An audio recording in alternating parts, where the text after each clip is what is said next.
자, 서정갈래의 흐름부터 시작하도록 하겠습니다.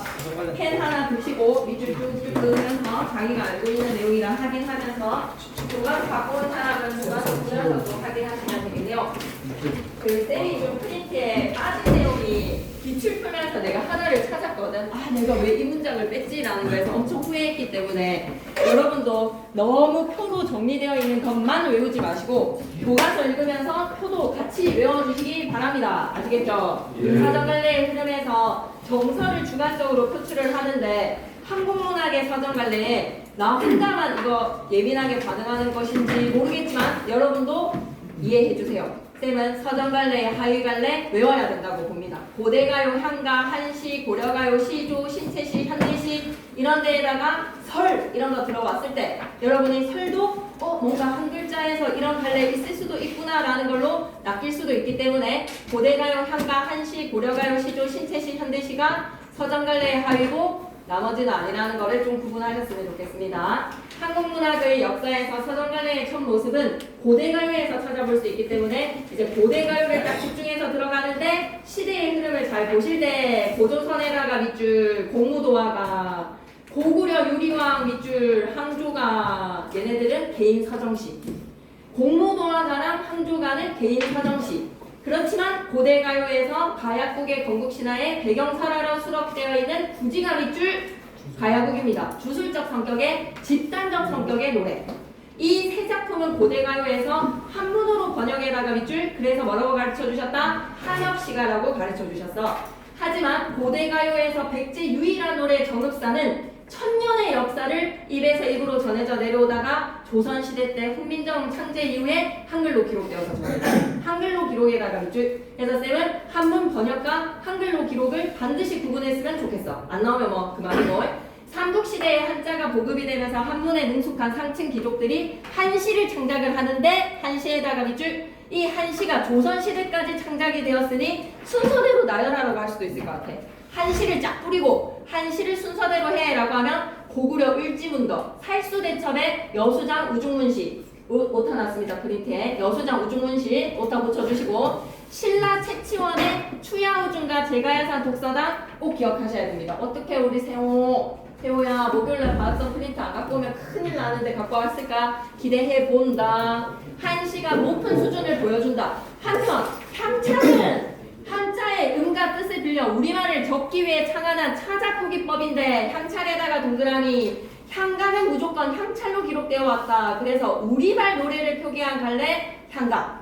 현재까지 전하는 향가 작품은 대부분 다 신라시대 때 창작이 된 것인데 신라시대 창작에다가 밑줄 작가층도 승려, 귀족, 평민계층에 다양합니다. 쌤은 이거 외워야 된다고 생각해요. 사구체 향가라고 하면 서동요랑 허나가, 팔구체 향가라고 하면 처용가랑 모죽지랑가, 19체 향가라고 하면 제왕래가랑 창기파랑가인데 창기파랑가 얘기하시면서 19체 향가 사내가라는 말 언급 안 하셨어도 외워라. 19체 향가는 사내가. 그 중에서 19체 향가는 정형시야.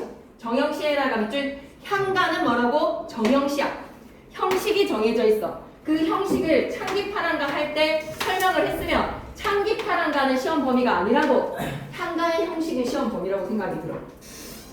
향가의 형식이 온전히 갖춰졌는데 3단 구성이죠. 기서결의 3단 구성에 낙구는 감탄사로 시작하는 것으로 걔 형식은 기억해놔야 되겠어. 내용상 불교 이념을 형상화시킨 것과 당대의 정치 상황을 배경으로 하는 것과 주술적 성격으로 나뉘어진다면 밑에다가 이제 궁서체로 적고 가자. 총 향가는 25수가 전해져 내려와. 향가 수가 지금까지 전해져 내려오는 게 몇 수라고? 25수. 그걸 들여다보면 삼국사기니까 사기야. 삼국사기에서의 사자를 기억해서 14수. 균여전의 규자는 유유야. 균여전이야. 규여전이라고 적어가지고 틀려오는 사람도 있을 수 있겠지. 균여전의 11수. 유유 11수, 삼국사기 4는 14수, 14-11은 25수 외워. 이거를 안 가르쳐줬다 해도 알고 있어야 될 것 같다라는 생각이 들어. 외워야 될 것 같아. 얘는 안 가르쳐줘도 어쩔 수 없어. 기억해야 되는 배경 지식으로 5만원 딸 수 있어 나중에 캠퍼스 퀴즈에서. 고려시대 상층 귀족들은 한시를 활발히 창작했다. 뭐라고? 공유해. 방금 한 말. 뭐라고? 적었던 거.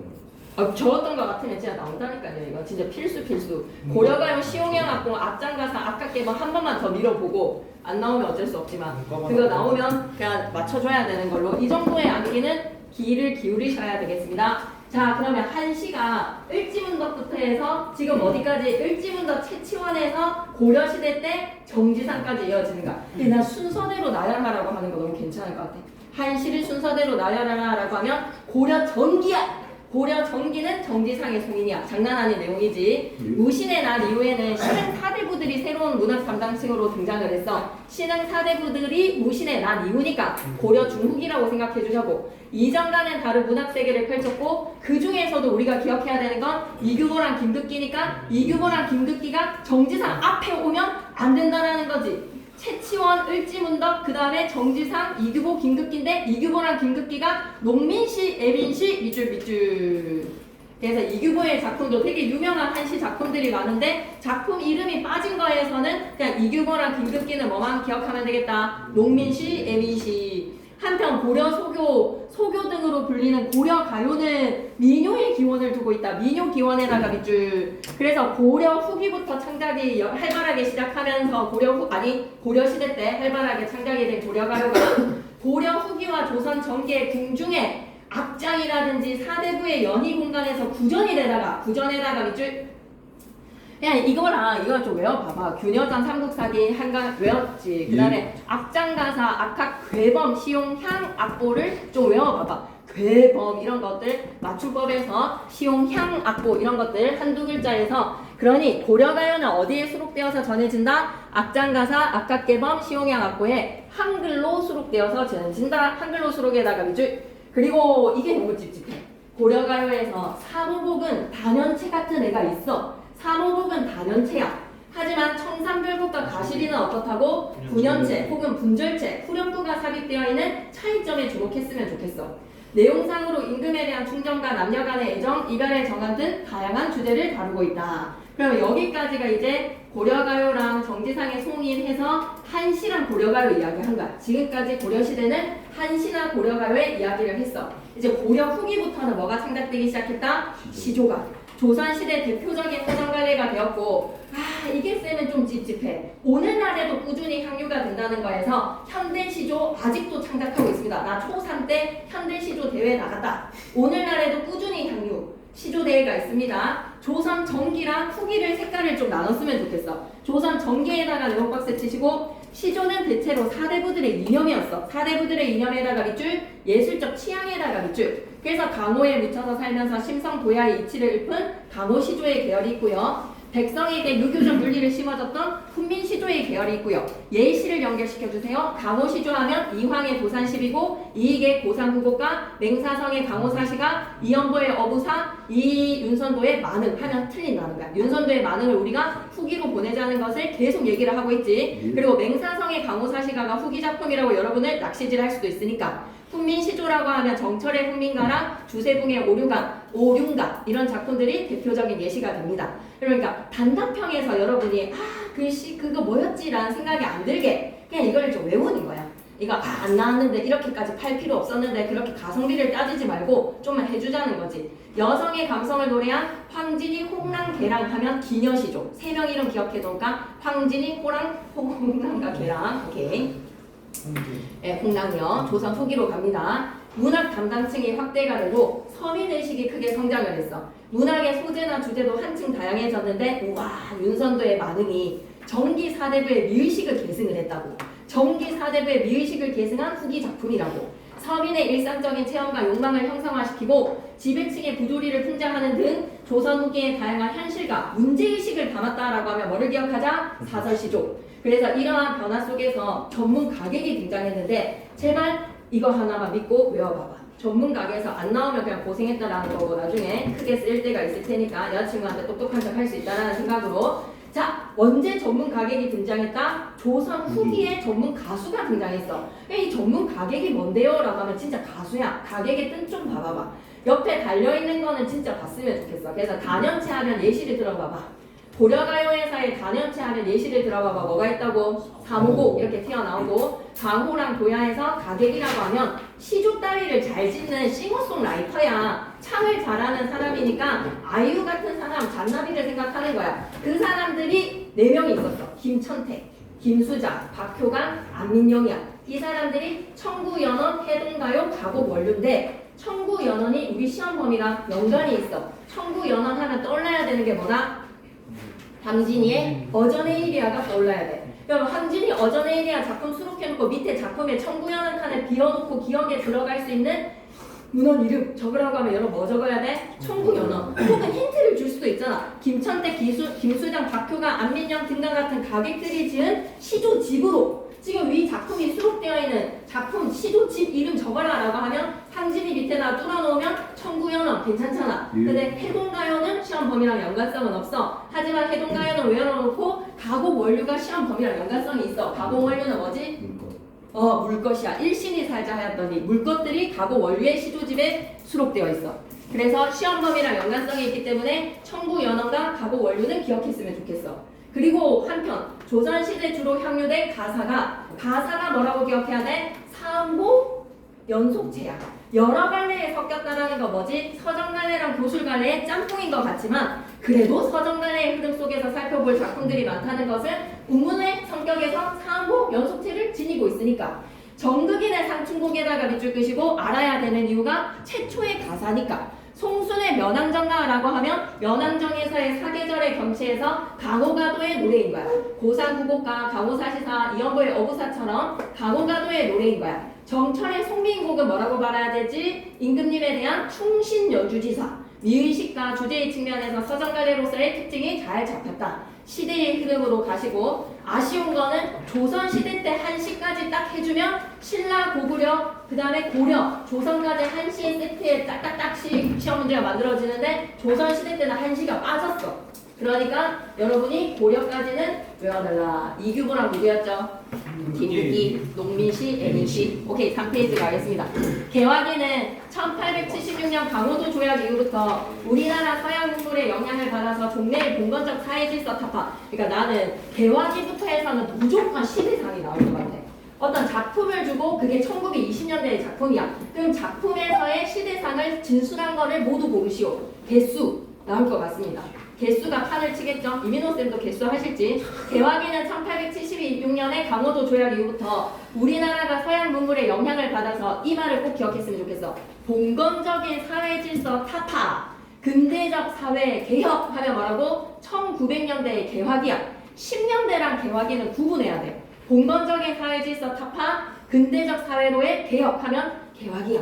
이 시기의 문학은 고전문학 양식을 이어받았어. 고전문학 양식을 이어받아야다가 밑줄께서 신채시의 최남선의 해에게서 소년에게가 완벽한 자유시의 형식이 아니야. 자유시는 누가 돼야 돼? 주요한의 블로리야. 왜 그럼 신채시가 되지 못했어? 라고 하면 고전문학의 형식을 이어받으면서 과도기적으로 변화를 모색을 한 거야. 내용은 뭐를 다루었다? 봉건질서의 타파, 애국, 개화, 계몽의 내용. 이게 1900년대의 개화기의 시대상이라는 걸 꼭 기억했으면 좋겠어. 이 시기에 등장한 개화가사는 개화가사에다가 동그라미 봐라. 전통적인 가사 형식의 새로운 사상을 담았다. 그러니까 가사는 뭐라고? 사음보, 연속체. 그러면서 개화가사의 새로운 변화를 도모를 했다라고 하면 좀 확장되는 문체는 있을 수는 있겠지. 개화가사의 문체가 좀 사음보에서 확장되는 부분은 있겠지. 그래도 기본 골격은 뭐라는 거야? 가사의 사음보, 연속체. 전통적인 가사의 형식이 사음보, 연속체라는 걸 기억해. 결화 가사로서 이용우의 애국가 창가는 어떤 노래래? 서양 악곡의 형식을 빌린 거야. 창가는 서양 악곡의 형식을 빌린 것으로 개화가사랑 신채시를 연결시켜주는 창가인데 설명 안 하셨으면 여기까지는 몰라도 되지만 구분은 좀 하자고. 이용우의 애국가는 개화가사, 경부철도가는 창가야 창가. 이렇게 좀 구분은 좀 해놓자고. 이용우의 애국가는 개화가사, 최남선의 경부철도가가 개화가사는 엄청 헷갈릴 수도 있잖아. 창가라는 갈래가 있었다는 걸 좀 알아두자고. 개화가사, 창가 구분해. 그리고 1908년, 1910년대 아니지. 1900년대 끄트머리에 밑줄 그자 최남선의 해외계사 소년에게다가 밑줄 비교적 자유로운 운율을 지닌 새로운 형식의 신체시가 등장을 한 거야. 신체시에다가 밑줄 한번 꺼주시고 1910년대부터 1945년까지 일제강점기의 시는 주로 암울한 상황 속에서 현실의 고통을 드러내거나 미래의 희망을 암시적으로 표현하는 경향을 보였다. 10년대, 20년대, 30년대, 40년대를 시대상을 잘 구분했으면 좋겠어. 1910년대라고 하면 잡지 이름 같은 걸로 장난칠 것 같지 않나? 그거 너무 잔인하지만 충분히 할 수 있다고 생각한다. 1910년대에 소년, 해서문의 신보 등의 잡지나 신문에 많은 시가 실렸어. 근데 1920년대에도 만만치 않게 잡지가 많이 나오니까 1910년대에 소년이랑 해서문의 신보야. 왜? 옆에 창조라는 잡지가 실려져 있잖아. 이걸 좀 구분하려고. 창조랑 소년이랑 해서문의 신보가 시대적으로 좀 다르다라는 거를 왠지 좀 구분했으면 좋겠어. 왜? 옆에 이렇게 사진이 걸려있잖아. 1910년대에는 소년이랑 해서문의 신보야. 거기에 최남선, 이광수, 김억 등에 의해서 가도기적인 변모를 보이다가 봐봐. 1919년에 창조야. 근데 주요한의 불놀이가 소년에 실려져 있다라고 하면 해서문의 신보에 실려져 있다라고 하면 무슨 잡지였던 것 같아 하고 오 하고 넘어갈 수가 있잖아. 주요한의 불놀이는 최초의 현대시이기 때문에 어디에 수록되어 있는 것 같지? 옆에 창조, 창간호까지 실어줬으니까 주요한의 불놀이는 창조에 수록되어 있다. 최초의 현대시, 자유시의 형식을 드디어 갖추기 시작했다. 자유시의 형식이라는 것은 지 마음대로 음보 지킬 필요 있어 없어? 없어. 고려가요는 대체적으로 몇 음보야? 3음보야. 그리고 시조나 가사는 대체적으로 몇 음보야? 4음보야. 향가는 또 어때야 됐어? 기서결의 3단 구성에다가 뭔가 형식이 있지. 근데 이제 자유시에서는 음보를 딱히 지키지 않아도 되는 그런 자유시의 형식이 장작이 되었다. 여기까지 1910년대. 괜찮니? 그러니까 소년이랑 해서문의 신보, 창조를 좀 제발 구분을 하고 창조가 특별히 주요한의 불놀이가 실려져 있다는 거. 1920년대 3.1운동 이후에 드디어 3.1운동이 시작이 되었어. 이제 신문과 잡지, 종인지를 통해서 굉장히 많은 시가 발표가 되었어. 그리고 밑줄 그자 서구문학이 본격적으로 소개에다가 밑줄 이러면 개화인지 1910년대인지 1920년대인지 헷갈릴 것 같지 않니? 개화가 시작이 되었기 때문에 서구문화가 소개가 되었다라고 하면 개화기에도 서구문화 소개되어서 안경하고 커피 마시고 했을 것 같은데 그러니까 외워놔야 돼. 서구문학이 본격적으로 소개되었다 이렇게 하는 순간 20년대를 떠올릴 수 있어야 돼. 서구문학 본격적 소개는 20년대야. 초기에는 김억, 이상화, 박종화 등에 의해서 이 말은 20년대에서 절대로 빠지지 않아. 1920년대 하면 감상적 퇴폐주의 경향의 낭만주의 시 이 말은 1920년대에서는 절대로 빠지지 않아. 감상적 퇴폐적 경향의 낭만주의 시. 1920년대 중반에 넘어서면서 이상화의 빼앗긴들에도 보문 오는가 1910년대로 장난질 칠 수 있어. 절대 아니야. 1930년대로 장난질 칠 수 있어. 이상화의 빼앗긴들에도 보문 오는가는 1910년대야. 아 미안해. 1920년대야. 알았지? 1920년에 이상화의 빼앗긴들에도 보문 오는가. 그리고 또 체크해야 되는 것보다 최초의 근대적 서사시 김동완의 국경의 밤. 두 개 나란히 1920년대. 그리고 이화에 우리 오빠와 하루에다가 밑줄 끄시고 경향시 가지고 하나 단독으로 낼 수 있어. 아까 낭만주의 시는 몇십 년대라고 얘기했지. 낭만주의라고 하면 1920년대야. 퇴폐적 경향의 낭만주의. 그리고 카프의 경향시 내려오면 사회주의 사상에 부합하는 시에서 우리 오빠와 화로를 기억해줘. 계급투쟁의식. 특히 이거는 좀 나눠서 기억해. 김소월과 한용운은 1920년대 패거리야. 김소월은 전통적 민요적 율격 뭐지? 삼음보 7호조. 김소월의 시집 진달래꽃이야. 시집 이름 진달래꽃. 종교적 믿음을 강국의 의지와 연결해서 노래한 종교 나오면 스님. 한용운을 기억해야 돼. 님의 침묵. 할 수 있겠어? 민요적 율격 김소월 시조집은 진달래꽃. 종교적인 믿음으로 일제강점기의 강국의지 한용운의 님의 침묵. 다 뭐라고? 시집 이름이야. 시집 이름이자 대표 작품이 진달래꽃이고 님의 침묵이야. 시집 이름이라는 거 기억했으면 좋겠어. 이 시기의 중요한 문학적 성과라고 볼 수 있어. 끝! 이상화의 빼앗긴들에도 보문 오는가? 1920년대. 1910년대에서는 뭐를 기억하자고? 창조의 주요한의 불놀이의 자유시를 기억하자고. 괜찮지 여기까지? 오케이. 그 다음에 1930년대로 갈 거야. 이제 한층 더 성숙해졌어. 왜? 서구문학이 많이 소개가 되는 1920년대에서 많은 문학 작품들이 이제 수용되고 난 이후에 초반에는 김영랑의 모란이 피기까지와 같은 순수시가 등장했어. 순수시에다가 밑줄 김광균의 와사 등과 같은 모더니즘이야. 모더니즘에다가 밑줄. 그리고 서정주, 오장한, 유치환, 생명파 시인이야. 생명파 시인에다가 밑줄. 박목월, 박두진, 조지훈을 청록파 시인으로 매겨. 서정주, 오장한, 유치환이 청록파 시인이라고 하면 좀 곤란해. 세 명 구분해서. 이 밖에도 이제 이 이후에서는 여러분이 외우는 거는 자유인 것 같아. 정지용, 김기림, 이상, 백석은 작품 이름도 나오지가 않았으니까. 하지만 백석은 여러분이 유명한 작품으로 수능 특강에서도 많이 나왔으니 1930년대 현대시의 다양한 가능성을 보여주었다. 이 정도로 보면 되겠지. 이 시기를 지나서 해방이 되기까지 우리 민족이 일제의 민족어 말살 정책, 정치적 탄압 때문에 매우 큰 고통을 겪었어. 그럼에도 불구하고 이 상황에서 일제에 대한 저항의식에 저항시 하면 누굴 기억해라? 윤동주랑 이육사야. 이상하랑 시대 구분을 해주자고. 윤동주의 참외록과 쉽게 씌어진 시, 시집 이름 아닙니다. 작품 이름입니다. 윤동주의 작품 이름 참외록과 쉽게 씌어진 시, 이육사는 청포도랑 절정, 광야 이런 것도 배웠잖아. 4페이지로 가봐봐. 1945년에 강국을 맞이해서 단체, 문학단체랑 출판사가 생겨나는데 많은 잡지와 시집이 간행되는 데 있어서 죽고 나서 유고 시집이야.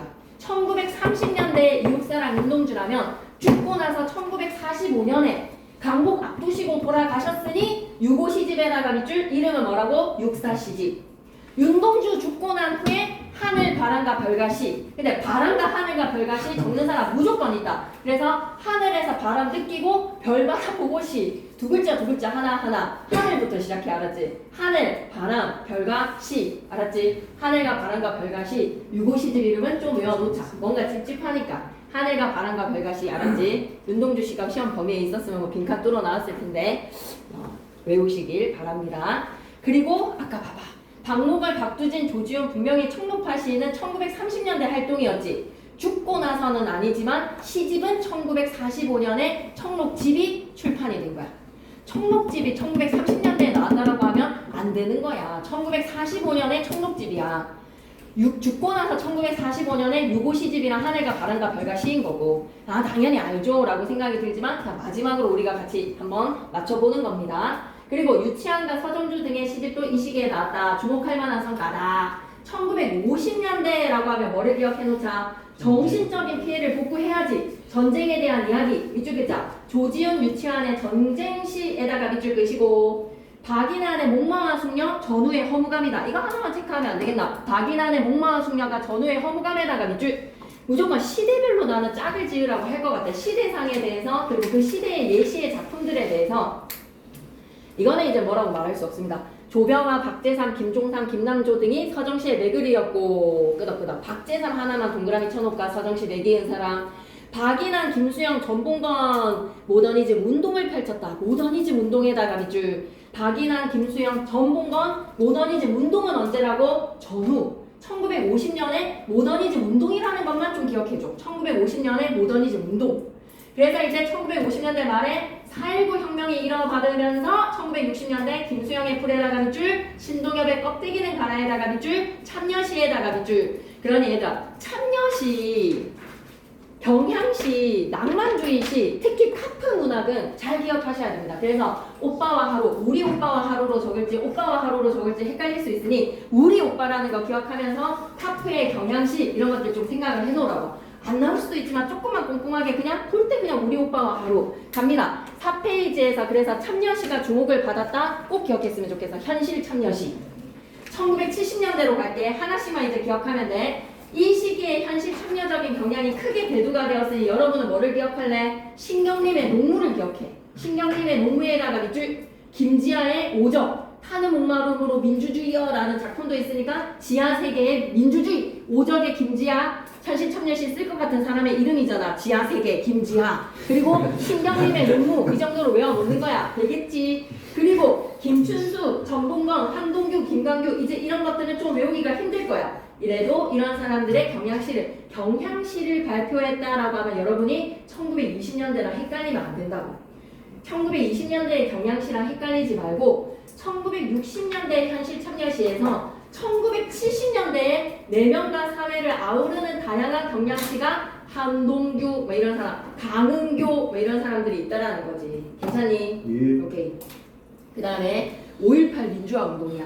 그러면서 민주화 열기로 1980년대로 가는데 1980년대라고 하면 대통령을 기억해. 노동의 새벽. 노동자가 대통령이 되는 현실까지 노동의 새벽 억지로 외우기 위해서. 그래서 여러분은 뭘 기억한다? 박노해를 기억하면 돼. 노동자 시인의 박노해, 노동의 새벽을 기억하면 되겠어. 괜찮니? 1980년대라고 하면 노동의 새벽이야. 노동자 시인의 박노해 여기까지 1980년이야. 이제 다 끝났어. 김낭주, 하종우, 각재구, 김사영, 김용택, 민중지향적 시 이제 1990년대에서의 이후로 가기 전에 이거 하나만 밑줄 끄고 아까 그냥 80년대 민중지향적에다가 밑줄 이제 노동자들의 민중 함께 가자 우리 이 길을 이런 거 민중지향 1980년대야. 최두석, 안도영, 정호승. 정호승 시인하면 감수성이야. 정호승에다가 동그라미 감수성. 서정시의 맥은 정호승 시인이. 그리고 나는 이상하게 찝찝하게 장정일 시인이 좀 찝찝해. 장정일에다가 별표 하나 치시고 해체시. 1990년대에 장정일 하면 우리가 시험 범위에서 한번 만난 적이 있어. 뭐에서 만났지? 라디오와 같이 사랑을 뜨겁게 할 수가 있다면 그쪽 해체시의 패러디잖아. 뭐에 대한 패러디지? 뭐에 대한 패러디지? 김춘수의 꽃이 패러디가 됐잖아. 그래서 김춘수의 꽃이랑 그 다음에 장정일의 라디오와 같이 사랑을 뜨겁게 할 수 있다면 해체시로 장정일의 하나를 기억해놨으면 좋겠어. 왜냐하면 예전에 이민호 쌤이 해체시를 시험 문제로 낸 적이 있어. 해체시를 주고 한 거에서. 그래서 해체시를 옆에 좀 읽어놨으면 안 나올 것 같기는 한데 그래도 혹여나 하는 마음으로 장정일 기존의 형식이나 규범을 깨뜨리고 새로운 기법의 패러디 라디오와 같이 사랑을 뜨겁게 할 수 있다면 이라는 시가 있었어. 오케이? 그리고 김종철, 문정희, 조정동, 고정희, 채슬 올려주라라라라라 이렇게 되는 거야. 됐지? 기영도까지 1990년대 이후에는 이제 우리 문학이 밑줄이다. 더욱 다채로운 변화에다가 밑줄 기억하고 싶은 시인은 문태준 시인 하나 기억해놓으면 되지. 오케이. 그러니까 시대적인 거에서의 상황으로 1900, 1900, 1910, 1920 모더니즘 운동 왜 이렇게 찝찝하지? 모더니즘 운동 나왔을 때 1930년대를 생각할 수 있지 않을까? 모더니즘이 나온 게 1930년대니까 모더니즘 운동하면 1930으로 보내지 않을까? 모더니즘 운동은 언제라는 걸 기억해놓자. 1950년대. 4.19 혁명 이전에 1950년대. 이게 경향시가 경향시 어디 갔지? 경향시 아니야? 경영 내 흥분에 잘못 본 거야. 경향시라죠. 이게 경향시 어디 경향시라고 생각했어. 나는 경향의시였어. 네. 잠시 보고 가야 돼. 그러면 참여적인 경향이 크게 대두가 되었다. 어디 그 갔니? 밑에 황동규, 김광규 그 작품. 이러한 경향의 작품. 경향이라고 내가 경향시로 흥분해 버렸네. 미안해. 그러면 오적의 김지아나 노무의 신경림을 뭐라고 생각해야 돼? 현실 참여적 경향이라고 생각해야지. 맞지? 미안해. 급발진해서 현실 참여의 경향이라고 생각해줘. 이러면서 한번 짚고 가자. 이러한 경향이라고 하면 뭐라고 생각해야 된다고? 현실 참여적 경향이 1970년대 기억해 주시면 되겠습니다. 60년대 현실 참여시는 김수영과 신동엽이 되겠고요. 1970년대의 경향시 하면 김지아랑 신경림을 기억해 주셨으면 좋겠어요. 알았죠? 현실 참여적 성격에서 시인들 대표를 좀 달리 기억해 주셨으면 좋겠습니다. 완전 급발진인데 이러한 경향이었는데. 오케이, 넘어가서 5페이지 가자. 왜? 뭐 때문에? 어전에일이야 다른데 특징 두 번째에다가 별표 치고 도치법이랑 행간 걸치면 무조건 나오니까 기억해놓고 청구연안에다가 구멍 뚫어 놓을 수 있다는 거 다시 한 번만 생각하면서 김천택과 시조지배사의 안민영 이런 사람들을 기억했으면 좋겠어. 김천택과 안민영 봐라 나도 잘 안 외우잖아. 근데 4명 너네는 외워. 알았지? 아이고야 내일이야. 본문 내용 안 봅니다. 알았죠? 그래서 표현기법에서 모르겠는 거는 쌤한테 기억해 주시고 황진이의 기생 이름이 명월이라는 거는 그냥 알아두시면 되지 않겠습니까? 왜 명월이를 짚고 나갔느냐? 윤성도의 호가 뭐야? 고산. 그렇기 때문에 고산 유고라는 걸 꼭 기억했으면 좋겠어. 고산이기 때문에 고산 유고를 꼭 기억했으면 좋겠어. 문집이 이름이 뭐라고? 고산 유고. 이런 것들은 수업 시간에 이 선생님은 그냥 하는 말은 없었어 지금까지. 그래서 자기가 한 거에서 창기파란 거를 시험 범위로 뺐는데 이거는 나왔다? 라고 하면 충분히 자기는 수업 시간에 했었던 얘기니까 내는 거에서 왜 서정달래의 흐름에 참가가 있으니까 계속 갈게. 잠들고 혼자 앉아 뭐라고 왜? 수업이 안 했는데요? 이병철 쌤이잖아. 이민호 쌤은 이거 했대. 그러니까 그거 딴반하고 절반 안 했는데 낼 수 있는 거예요? 낼 수 있지. 예? 당연하지. 예? 낼 수 있지 않아? 불공평한 거 아니야? 그건 너무 불공평한 거 아니에요? 근데 이병철 쌤도 필기 있던데 한가 앞부분에서 그거 할 때 모죽지란가 할 때 이거 적어 주셨던데. 아니 그 자기 아는 역사만 저희 문과라서 설명해 주는 거예요. 저희 진도 느린 이유가 문과라서 더 알려주고 싶어서 그런 거예요. 근데 그 안에 이민호 선생님이 말한 게 가운데 있었는데 듣다 보면 어떻게 하는데 저런 거. 그냥 하나 기억해 11 뭔가 기억했으면 좋겠어. 안 냈을 것 같아. 안 냈을 것 같은데 그냥 뭔가 찝찝해서 안 냈을 것 같은데 뭔가 찝찝해. 난 화가 그냥 알았으면 좋겠는 그런 마음. 계속 가자. 균여정. 계속 갈게. 잠들고 혼자 앉아서 먼 산을 바라봤을 때 산한테 감정이 자연과의 교감으로 자연한테 내 정서를 투영했다. 뭐 이런 상지들이 나오니까 좀 문제를 풀어보라는 거야. 산은 감정입의 정서 투영이 아니라 교감의 대상에서의 물화일체. 그래서 쌤은 이 물화일체의 정서랑 동일한 다른 작품의 산지를 뭐 골라라 이런 거 기출문제 보니까 풀어볼 만하다라는 생각이 듭니다. 긴고 기출은 꼭 풀어보셔야 된다고 생각이 듭니다. 그래서 이런 내용들에 대한 언급은 그만할게요. 넘어가서 6페이지. 일신이 살자 하였더니 가곡 원류 딱 되어 있잖아. 가곡 원류 해동 가요 청구 연언 외우자는 거지. 그래서 일신이 살자 하였더니는 나는 조금 이게 찝찝한 거가 번호를 좀 외웠으면 좋겠어. 해석을 기억했으면 좋겠어. 이 일신이 한 몸이 살자 하였더니 물것들이 괴롭혀서 못 살겠다. 물것에다가 네오박스 그 물것들의 종류를 적으라고 하면 빈칸 뚫어놓으면 생리이야기를 적을 수 있을 만큼 본문 내용을 잘 이해했으면 좋겠어. 한번 가볼게. 오바를 떨어도 이해를 해. 비파가 악기잖아. 예. 동그란 악기의 타원형이니까 약간 똥벌레 같이 생긴 그런 비나 새끼가 있겠지. 이름이 뭐다? 비나사끼에서 비나야 비나. 그리고 사령 같은 등에에서 등에다가 부사격 조사 애가 아니라 등에 자체가 명사야. 등에를 기억했으면 좋겠어. 심부름하는 사령 같은 등에도 있고 등에가 번호 2지. 예. 갈따기를 기억하자. 갈따기에다 번호 3. 삼리약에다가 주격조사 이가 아니야. 삼리약이 자체가 명사야. 삼리약이가 뭐라고? 사막이야. 삼리약이라는 이름을 기억했으면 좋겠어. 번호 4. 이제 바퀴 종류 갈 거야. 그럼 바퀴라고만 하면 되겠지. 샘바퀴도 있고 누름바퀴도 있고 핏겨 같은 가랑리로 이의 종류로 넘어갔어. 가랑리에서의 이야. 핏겨 같다라는 거는 껍데기 같이 생긴 이에 보리알이 통통하잖아. 보리알 같은 수통리가 8번째, 굶주린 이가 9번째, 갓깬 이가 10번째, 잠벼룩이 11번째. 이제 벼룩 종류로 바뀌었지. 비나에다가 등에다가 갈따기에다가 샘리학에다가 바퀴에다가 이에다가 이제 벼룩 종류 갈 거야. 잠벼룩도 있고 외벼룩도 있고 뛰는 놈도 있고 기는 놈이 있어. 벼룩도 뛰고 기기도 하잖아. 뛰는 놈, 기는 놈까지 14번으로 갈 거야. 그러고 나서 이제 모기 종류야. 다리가 기다란 모기에 꼬리가 뾰족한 모기에 살찐 모기도 있고 여인 모기도 있고 모기 종류 4가지 됐지. 그리고 그리마라는 게 있어. 그리마는 뭐다? 진해 계열이야. 그리마에다가 19번이 나와. 그리고 마지막에 뭐다? 뾰록이야. 그리고 심한 당비루에라고 했을 때 당비루가 피부병이다 라는 거를 꼭 기억했으면 좋겠어. 이게 물것들이 아니라는 거에서 사이에 끼워 넣을 수도 있잖아. 비나 등에 당비루, 갈따기, 샘리약이 등과 같은 대상에 빗대어서 라고 하면 당비루는 X가 된다는 것을 꼭 기억했으면 좋겠어. 당비루에 더 어렵다, 고약하다. 그리고 그 중에 차마 못 견디겠는 것은 5,6월 복다림에 복다림은 또 아니야. 복날이면 뭐라고? 복날이야. 복날. 지금 이렇게 복날을 앞두고 있는 이 더위에 18이가 하노라라는 것으로 18이가 21번이 나오거든. 그래서 물것들의 종류에 비나 등의 갈따기, 샘리약이, 바퀴, 니, 벼룩, 모기, 그리마까지 다 좋고 뾰루기까지 좋은데 왜 18이를 뺐냐는 거지. 맞지? 18이는 최고 빌런인데 옆에다 18이 하나 적고 싶어. 백성을 착취하고 괴롭히는 무리들을 빗대어 표현하는 18이 때문에 견디기가 괴롭다. 네, 그래서 열거랑 비유법, 백성을 착취하는 물것들에 빗대어서 표현하는 것까지 다 좋습니다. 옆에 현대어 뜻풀이를 정말 잘 보셨으면 좋겠다라는 쌤의 말을 꼭 명심해주세요. 7페이지로 갈게요. 만행은 분명히 올렸어. 팀지에다가 1수부터 6수까지를 올렸는데 이거 수업 시간에 안 했는데요 라고 하면 약간 좀 뭐 이런 느낌이야. 처음부터 다 끝까지 다 봤으면 좋겠어. 해석 안 되는 사람은 오늘부터 수요일까지는 해석해달라고 얘기를 해도 돼. 목요일에는 너무 바쁘니까.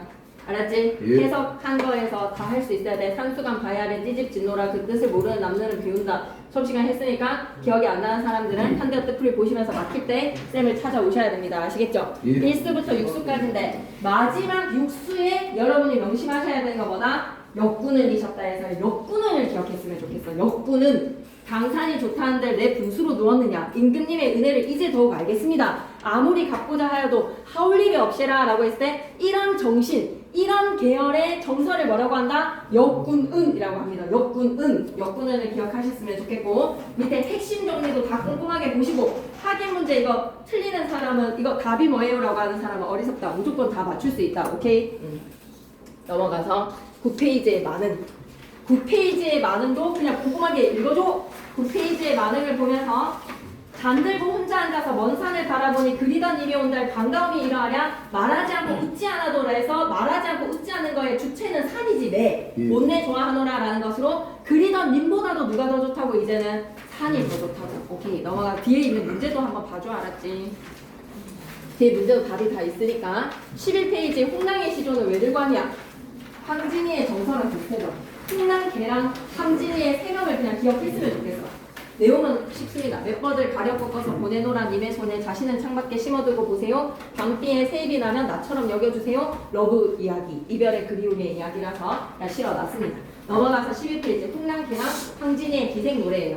이하원 흑불일제 울며 잡고 이별한 님 3월달에 헤어졌지. 축축낙엽져도 다 생각하시나요? 10월달이 되어서 DM을 보내보는 거야. 천리의 외로운 꿈아 오락가락한 오메라 시간의 흐름에 따라서 님에 대한 그리움 천리랑 외로운 꿈. 괜찮니 여기까지? 예. 오케이. 그래서 이별에 대한 그리움의 정서들의 노래고 솔직히 만행이 정서를 유사한 걸 찾으라고 하면 더 찾을 수 있을 것 같아. 만행을 가지고 물화일체 정서랑 연결시키는 걸 링크를 걸으라고 하면 진짜 가능할 것 같은데 너무 작품이 많아.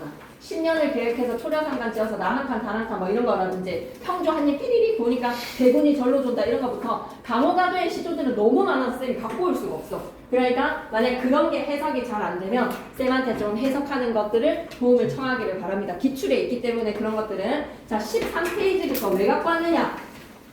아까는 물것에다가 빗대어 표현했어.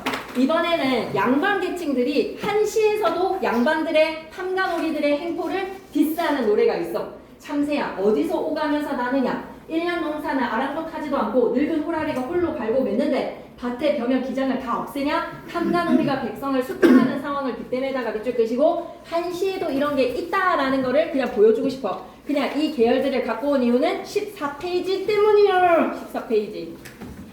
상민 가볼게. 말에 내려서 인가를 찾아가 보니까 아낙네가 문간에 나와서 맞이 안 해고 지나가는 나그네인데 물 한 잔이라고 하니까 띠집 천하 아래 손님 나를 앉게 하고 나를 위해서 밥과 반찬까지 내어줘. 남편은 어디 갔습니까? 라고 하니까 아침에 따비를 메고 산에 올라가서 고생하면서 산밭을 일구는데 해가 저물도록 아직 돌아오지 않았습니다 라고 대화를 인용을 하네. 사방을 둘러봐도 이웃이 없는 이 산골에서 두 부부가 왜 삽니까? 개와 닭만 산기슭을 의지하면서 사는데 숲속에 사나운 호랑이 많잖아요. 조선 호랭이. 나물도 마음대로 못 뜯는 나네? 아이고 슬퍼라. 이들을 어찌하면 좋을까? 험한 산골짜기에서 살고 있는데 평지에 내려와서 살면 더 좋겠는데? 라고 하니까 아낙네가 뭐라고? 가고 싶어도 벼슬같이 두렵다네다가 밑줄 쭉 끄시고 가혹한 정치는 호랑이보다도 무섭다. 가정맹어호 기억하셨으면 좋겠습니다.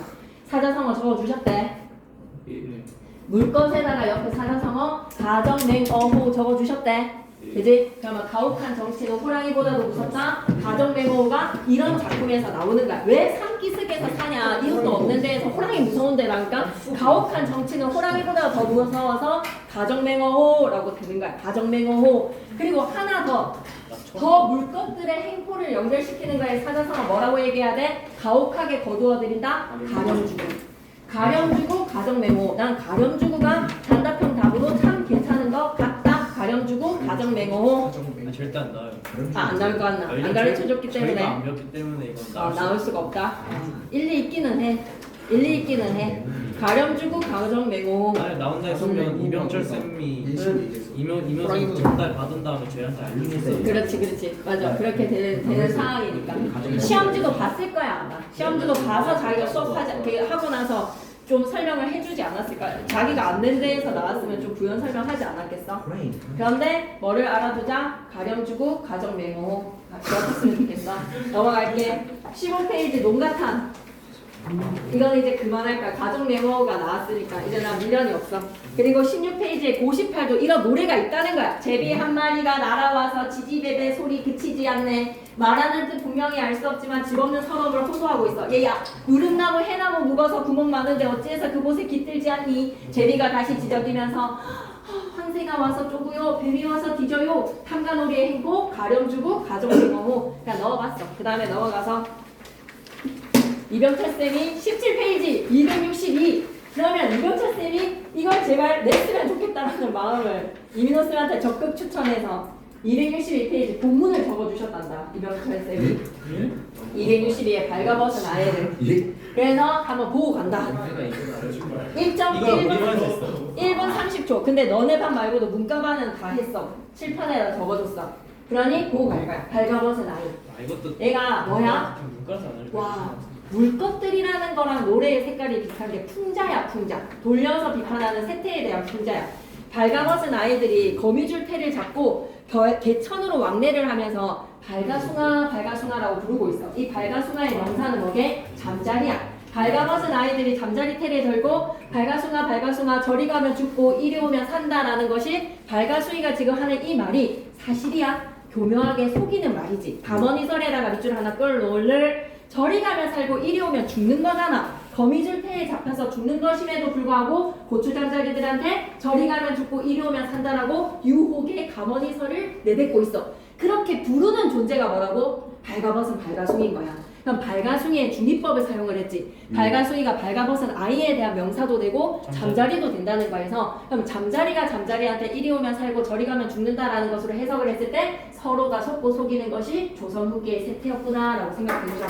아마도 세상 일이 다 이러한가 하노라 라고 했을 때 이러한가에다가 밑줄 끄시고 이렇다는 게 어떻다는 거야? 서로가 속고 속이는 세태구나 라는 거에서 이마 빡 친다라는 거지. 그거 하나만 기억해. 발가숭이가 중의적인 표현으로 발가벗은 아이 플러스 고추장자리. 세상 일이 다 이러하다라고 했을 때 이러하다가 뭐다? 속고 속이는 각박한 세태. 기억할 수 있겠어? 예.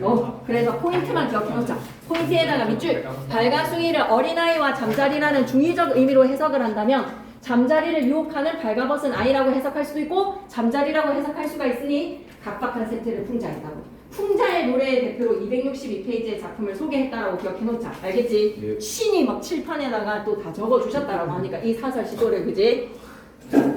기억해놓는 거야. 그래서 찝찝한 마음으로 안 나왔을 수도 있어. 그지? 진짜 이 쌤한테 수업 듣기 너무 싫어. 안돼. 안돼 안돼. 선생님이 수능 문제도 많이 맞추셨어. 올해 수능은 이렇게 나온다 했을 때 막 맞추신 진짜요? 전적도 있어. 저 막 자랑해요 저희가 와가지고. 맞나? 저희 향- 방송하면서 맞나? 잘 얘기해 주셨나? 이거랑 뭐 똑같은 색깔 아니니까 이병채 쌤만 했지만 이민호 쌤은 또 했지만 이렇게 하는 게 섞어서 다 기억해 놓는 걸로 18페이지 갑니다. 정인채 쌤이 그립다고? 그래. 뭔가 정인채 쌤 명확하니까 그지? 18페이지에 1번에서 어전에이리아 만응이라 일시를 살자 했던 작품 딱딱딱 기억하면 되겠지. 그리고 2번은 무조건 나온다고 생각해. 2번에다가 별표 3개. 2번은 진짜 무조건 나온다고 생각하고 2-2가 나왔을 때는 진짜 무조건 내야 되는 거 아니야? 이거 세 가지 가지고는 뭐 낼 수 있어? 6월 보름에에서는 유두라는 세시풍속은 기억해야지. 6월 보름에라고 하면 6월 보름이 어떤 세시풍속이라고? 유두라는 걸 기억해야지. 아으라고 하면 영국. 이거 고려가요지. 근데 최초의 원령체일까? 최초의 고려가요일까? 이건 최초의 고려가요는 아니야.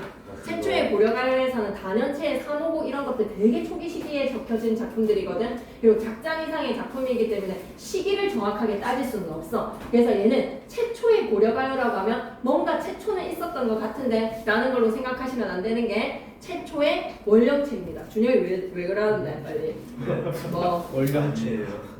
그래서 최초의 원령체가 뭔데? 달거리 노래 1월부터 12월까지 그럼 총 12수의 달거리 노래다라고 하면 O야 X야 12년의 달거리 노래다라고 하면 서사가 있어. 그래서 13년이라는 걸 기억해. 태원이 잘 들었네. 13년의 원령체라는 거 기억해놓고 각 달의 세시풍속이 소개가 되니 아으가 영구라는 거 알겠지? 벼랑에 버려진 빛 다오라에서 빛에다가 별표 3개. 여기에서 빛이 누가 돼야 돼? 시작하자. 돌아보실 님을 적곰 존니노이다 해서 나 왜 이렇게 단어 뜻이 찝찝하지? 적곰 존니노이다 해서 이 적곰이 니네가 무슨 뜻이지? 잠시나마라고 하면 오 할 것 같아. 적공 잠시나마 존니노이다. 쫓아가겠습니다. 잠시나마 쫓아가겠습니다. 잠시나마 OX X 적공은 무슨 뜻이게? 조금 존니노이다라고 하면 쫓아가겠습니다. 7월 보름이 세시풍속이 뭐라고 적으라고 하면 백중이라고 적어. 알았지? 세시풍속 이름 뭐라고? 백중. 그럼 백종은 뭐야 하면 100가지의 종자의 음식을 차려놓고 그러면 여러 가지의 산나물을 차려놓고 뭐 하는데? 님을 한대 여가저라고 원을 비장노이다. 원의 내용이 뭐라고? 님과 한대 여가저. 여가저가 무슨 뜻이지? 살고 싶어라. 8월 15일 세시풍속 적으라고 하면 뭐라고 적을래? 가배. 님을 모셔서 지내야지 오늘날 가배 샀다라는 걸로 하자의 정서랑 동일한 걸 찾으라는 걸로 링크를 거는 거가 너무 많아 얘들아. 남들은 플러스인데 나는 마이너스. 누앙사에서 즐기는 농가도 흥없이 들린다라고 하거든. 나는 소가 없어서 농사를 못 지어서 누앙사에서 즐거운 농가도 흥없이 들린다. 남들은 플러스인데 나는 마이너스. 님을 모셔서 지내야지 오늘이 가배다라는 것은 하자에게는 가배가 지금 의미가 없다. 괜찮니? 그리고 난 4시 답을 다 외웠으면 좋겠어 여기에서. 쌤이 그때 뒷목을 잡았던 그 장기전이랑 그 비교했었던 거에서 그대로 선지 그대로 찍어가지고 이렇게 붙였던 거에서 학습활동 답 그대로 내셨거든요. 중간고사 때 이민호 선생님 장기전에서의 표현상의 특징이랑 그 이춘풍전이랑 표현상의 특징 판소리 사설이죠. 그 선지 그대로 그냥 다 갖다 붙여서 선지 만들었는데 틀린 사람 있었습니다. 그 틀린 것을 탓하는 게 아니라 이번에 이제 외우자라는 거죠. 알겠죠? 읽고 할까 그러면 이별의 정서라든지 가에서는 회한의 정서지. 아씨 왜 보내놓고 그리워하지. 하지만 공동에서는 함께 살아가고자 하는 소망. 님을 한대 여가적. 근데 형식이 나는 너무 찝찝해. 형식에서 그 어전에 일이하는 시조잖아. 시조의 음수율은 뭐야? 3, 4조의 4, 4조 혹은 4음보야. 그런데 이 고려가요가 가지고 있는 거의 형식적인 특징은 13년의 원령체로 여음구랑 후렴구가 있지. 음보를 따지면 몇 음보게? 3음보야. 6월 보름에 벼랑에 버려진 빛 타오라. 쌤은 3음보로 안 읽어지는데요 라고 하면 고려가요는 대체적으로 3음보니까 고려가요는 3음보로 기억해가지고 알았지? 오케이 넘어갈게. 그 다음에 이제 19페이지로 갔을 때 자연을 대하는 태도를 이걸 쫙 다 외웠으면 좋겠어. 하자가 풍류를 즐기면서 자연과 일체감으로 매랑 말하지 않아도 알아요 한다 했지. 유유자적 한다 했지. 그리고 마지막에는 임금님 은혜 덕분이라는 거에서 유교적 춤까지도 얘기하는 역군은의 정서가 나타났어. 오케이. 그리고 보기를 참고해서 임금님의 은혜를 강조했다라는 거에서 요거 밑에 그대로 외워줬으면 좋겠어. 조선 초기 강호가도의 전통 맹사성의 강호사시사에서 역군은이셨다가 처음 나왔어. 자연 친화적인 삶을 추구하면서도 아이덴티티는 양반 사대부이기 때문에 임금의 은혜를 강조해다가 밑줄 유교적 충의의 이념이 내포되어 있다는 거야. 즉 유교 사상의 지배를 받고 있으니까 자연 속에 은일의 삶을 살고 있으면서도 항상 선비의 관념 역군은이셨다 역군은이셨다 외쳤단 말이지. 괜찮지? 오케이. 그 다음에 4번에 형식을 비교하라. 이게 쓰면 너무 찝찝해. 가에서는 단시조야. 근데 나는 연시조야. 3장 6구 45자 내외를 유지를 하면서 3보랑 3, 4조의 정형성이 비교적 잘 지켜지는. 하지만 다는 중장이 2구 이상 길어졌어.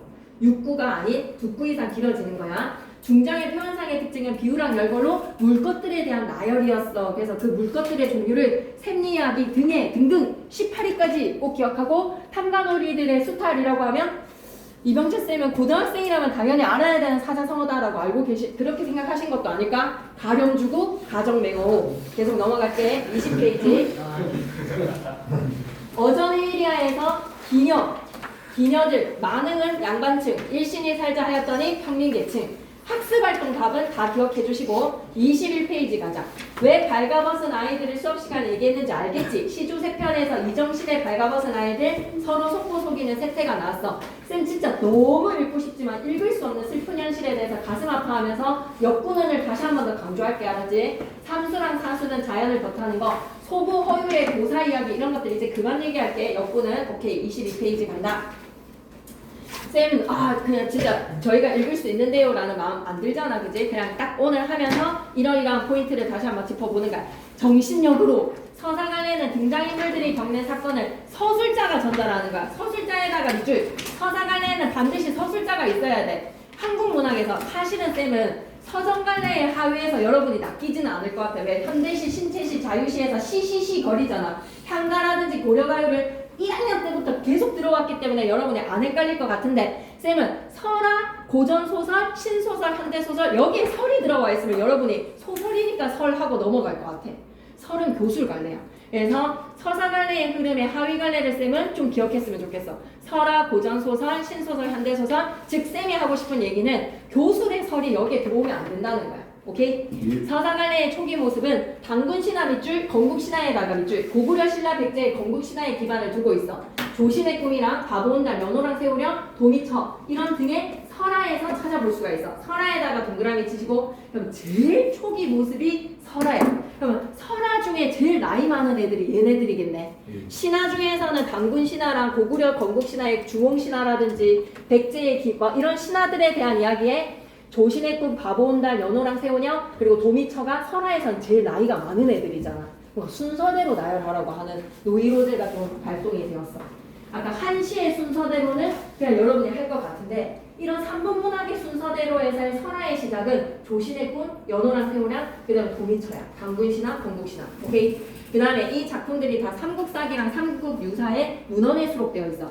자, 다시 한번 더. 설화가 어디에 실려있다고? 삼국사기, 삼국유사. 삼국사기에는 현가도 수록되어 있어. 고려시대의 서사문학으로 삼국시대에 전래된 설화와 봐봐.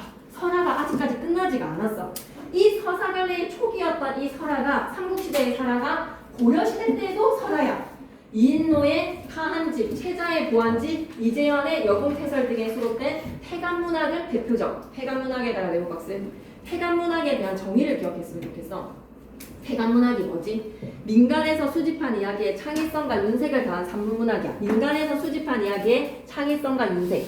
소설 발달의 모태는 뭐가 된다고? 폐간문학이 되었으면 네. 한편 이렇게 넘어가도 되나? 다시 한 번만 더 강조해도 되겠니? 예. 삼국시대에 전래된 설화와 이 설화 플러스 이인노의 파한집, 최자의 보안집, 이재현의 여공패설 등에 수록된 이른바 폐간문학. 이게 바로 뭐다? 고려시대 때 서사문학이야. 고려시대 때 서사문학은 설화 플러스 폐간문학이 된다고. 괜찮지? 오케이. 폐간문학은 그렇게 된다. 사물을 의인화시킨 정기. 정기에다가 별표 가전이 너무 중요할 것 같아. 가전은 고려 중기야. 사물을 의인화. 그래서 이렇게까지라고 생각되겠지만 술은 국순전 그리고 국선생전, 국순단을 기억해줘. 막걸리. 그리고 임춘의 국순전이랑 이규보의 국선생전. 왠지 모르겠으니까 좀 외웠으면 좋겠어. 도는 공방이야. 대나무는 죽부인이야. 이러한 가전은 봐봐. 인물 일대기를 기록한 전의 형식이었어. 전의 전통에다가 밑줄. 그래서 교술적 성격도 더해지지만 작가의 창의성이나 더해진 허구적 이야기라는 점에서는 소설에 더 가까운 거야. 왜 교술이 아니에요? 라고 하면 뭐라고 얘기하자고? 작가의 창의성에 허구성이 더해져서 창의성 플러스 허구성을 기억하면 되지 않겠니? 예. 왜 가전이 교술이 아닙니까? 라고 하면 창의성 플러스 허구성 이걸 좀 기억하자고. 조선 전기에는 성현의 용제총화, 어숙건의 폐간잡기와 같은 책에 봐봐 설화가 아직까지 끝나지가 않았어. 그래서 조선 전기 설화는 뭐라고 기억했으면 좋겠다. 폐간잡기, 용제총화. 이게 좀 찝찝해. 그래서 설화하면 용제총화, 폐간잡기. 그 전에는 뭐라고? 폐간문학 그리고 건국설화.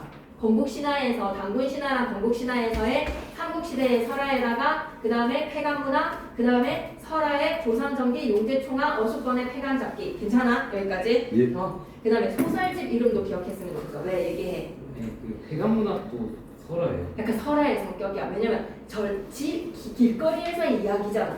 길거리의 이야기에서 창의성과 윤색을 더한 산문문학이라는 점에서 설화가 뭐야? 신화전설 민담이야.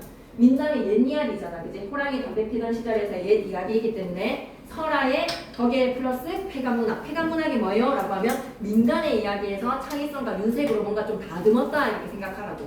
그래서 폐간문학의 책 이름도 기억했으면 좋겠어. 하한집, 최자의 보안집, 이재현의 여공패설인데 근데 쌤은 여공패설, 용제총화, 폐간잡기 이런 걸 깔아놓고 시대순으로 나열하라고 할 수도 있을 것 같아. 그러면 여공패설은 고려시대 그 다음에 조선 전기에서는 용제총화랑 폐간잡기 이런 식이 나오는 걸로. 오케이? 예. 시대순으로 이 작품들의 이름을 기억했으면 좋겠습니다. 그 다음에 소설집 이름은 뭐라고? 기재기야. 이 여기에 이제 달려있을 것 같아요. 이런 거에서 약간 시대순이 진짜 압권일 것 같아. 얘네들은 정말 시대순이 나는 뭔가 좀 찝찝해. 시대순이. 그다음에 이제 이거는 안 나올 수도 있지만 금오신화의 5개를 안 외운다는 것은 나왔어. 반동분자다. 나왔다고. 이거 기출에 나왔다. 기출에 한 몇 번 나왔다. 이거 기출은 진짜. 기출이 나왔지. 이걸 다루면 3번도 안 나왔던 적이 없다. 금호신화에서. 가장. 하지만 작년에 내가 외우라고 했는데 안 외워가지고 틀린 박주혁 군. 네. 이제 나올 이렇게 때거든요. 이제 나올 때거든요. 이제 작년에도 나왔는데 올해 또 나올 거라고 생각한다. 작년에 나왔다. 작년 바로. 5개는 외워야지. 그래서 내가 얘기해줬지. 치유, 부벽, 전기로 적은 사람 겁나 많다고. 치유, 부벽, 전기다, 전기. 남녀부주지, 반복사, 적보기, 영웅부연농. 금호신화 최초의 소설입니다. 최초의 소설. 그 다음에 수업하면서 얘기했던 거에서 임재의 원색 목류록이 몽자료 소설이랑 섞이지 않았으면 좋겠어. 임재의 원색 목류록은 무슨 시대라고 얘기해야 되지? 조선 전기야. 조선 전기의 임재의 원색 목류록이고 인간만을 의인화시킨 수성제에다가 밑줄 그시고 기억해 놓았으면 좋겠어. 조선 후기에는 이제 서사문학이 소설이 중심이 되는데 드디어 홍길동전 우리나라 최초의 한글 소설에다가 밑줄 하나 떠주시면서 내용도 사회제도의 결함이나 적사차별의 타파라든지 부패한 정치를 개혁하려고 하는 밑줄 꺼줘 사회소설이었던 거야. 이를 시작으로 본격적인 소설의 시대가 이제 열렸어. 다양한 유형의 소설들이 펼쳐졌지. 조선 후기에 가족 구성원의 갈등과 고난을 그렸다 가정소설. 여러 가문과 인물들이 등장하여서 몇 대에 걸친 흥망과 가정을 그린 가문소설. 가정과 가문을 구분했으면 좋겠어. 실제 전쟁, 허구 전쟁 두 가지의 종류로 나누어서 주인공의 뛰어난 활약을 담아냈다 군담 영웅소설. 군담 소설은 뭐가 되는 거야 그러면? 영웅소설과 군담 소설 차이점에 대해서 뒤에 설명하겠지. 꿈을 모티프로 했다라고 했을 때 쌤은 이게 몽자류가 조선 후기라는 거를 진짜 강조하고 싶어. 임재의 원색 목류록과 몽자류 소설은 시대가 달라. 몽이라고 해서 같은 시대로 묶으면 안 돼. 구수한 해학과 신랄한 풍자를 담고 있는 판소리계 소설, 동물을 의인화시킨 우화소설, 전화기의 세태 속에서 어리석게 행동하는 인간들의 모습을 희극적으로 조명한 세태소설. 그럼 대표적인 작품으로 들어갔을 때 가정에는 장하홍련과 콩쥐팥쥐, 김만중의 사시남전기, 가문에는 완월의 맹년, 이마정연이 있고 군담소설에서는 임진록과 임경업전이 있지만 이제 이걸 체크를 해줘. 실제 전쟁을 소재로 했다 군담소설. 그 다음에 유충열과 조웅전과 같이 허구적 전쟁을 소재로 한 창작 군담소설. 군담소설 안에서는 역사 군담소설과 창작 군담소설로 나뉘어진다는 것을 꼭 명심하셨으면 좋겠습니다. 여성의 영웅소설 홍계월전 박시전, 몽자류의 구문과 남영루의 옥노몽인데 옥노몽, 원색목류록 이런 게 나는 너무 헷갈릴 것 같아. 춘향전, 심청전, 홍구전의 판소리계 소설, 장기전, 두껍전, 서동지전의 우화소설, 세태소설, 이충푼전 이 시기에 빼놓을 수 없는 작품이고 그리고 또 마지막 박지원이 실학자잖아. 실학파 문인이 쓴 양반전과 강문자전이 한글 소설이 아니라는 걸 강조하고 싶어. 한문 소설이었다는 거. 이 시기에 서사문학의 중요한 위치를 차지합니다.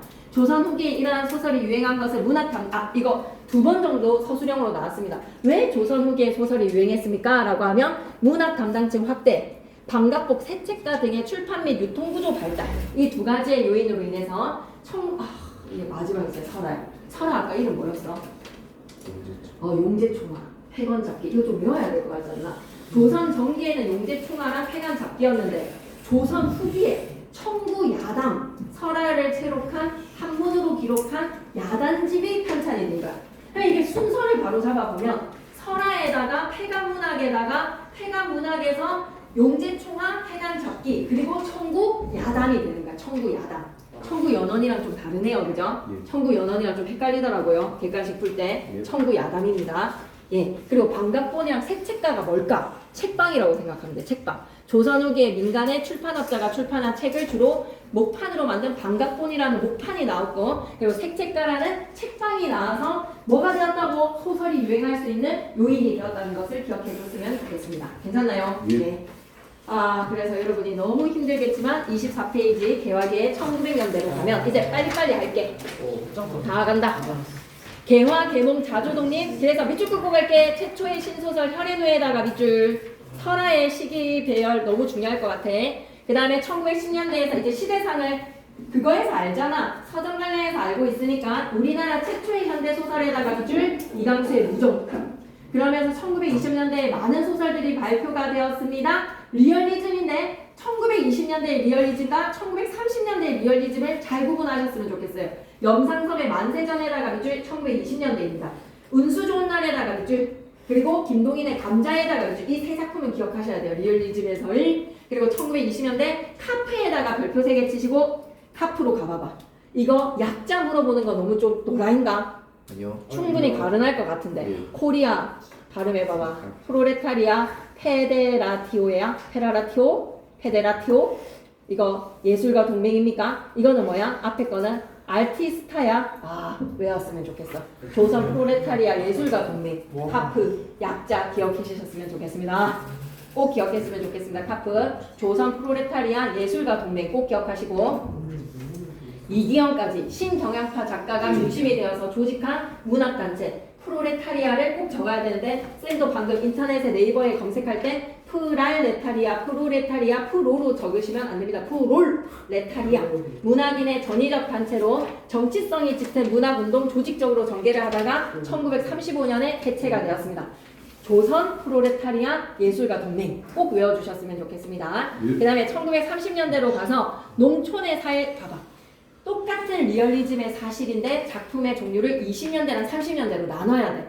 20년대라고 하면 만세전, 운수 좋은 날, 감자야. 근데 30년대로 오면 이기영의 고향이라든지 강경의 지하촌 이런 리얼리즘 소설이 앞에 내용들 너무 읽고 싶지만 지금 니들 표정이 썩어 들어가니까 내가 읽지를 못하는 거야. 앞에 내용들 잘 봐야 돼. 그리고 소설가 구보시, 박태환의 소설가 구보시의 1일에다가 밑줄 모더니즘을 꼭 기억했으면 좋겠어. 그리고 이상의 날개 모더니즘. 아까 모더니즘 운동이 언제 일어났다 그랬지? 모더니즘 운동 1950년대였잖아. 그런 거야. 이뿐만 아니라 시문의 삼록수, 김유정의 만무박 농촌소설입니다. 농촌소설! 김동인의 운영궁의 봄, 현진강의 무영탑, 역사소설! 그리고 삼대랑 태평천하, 가족사소설.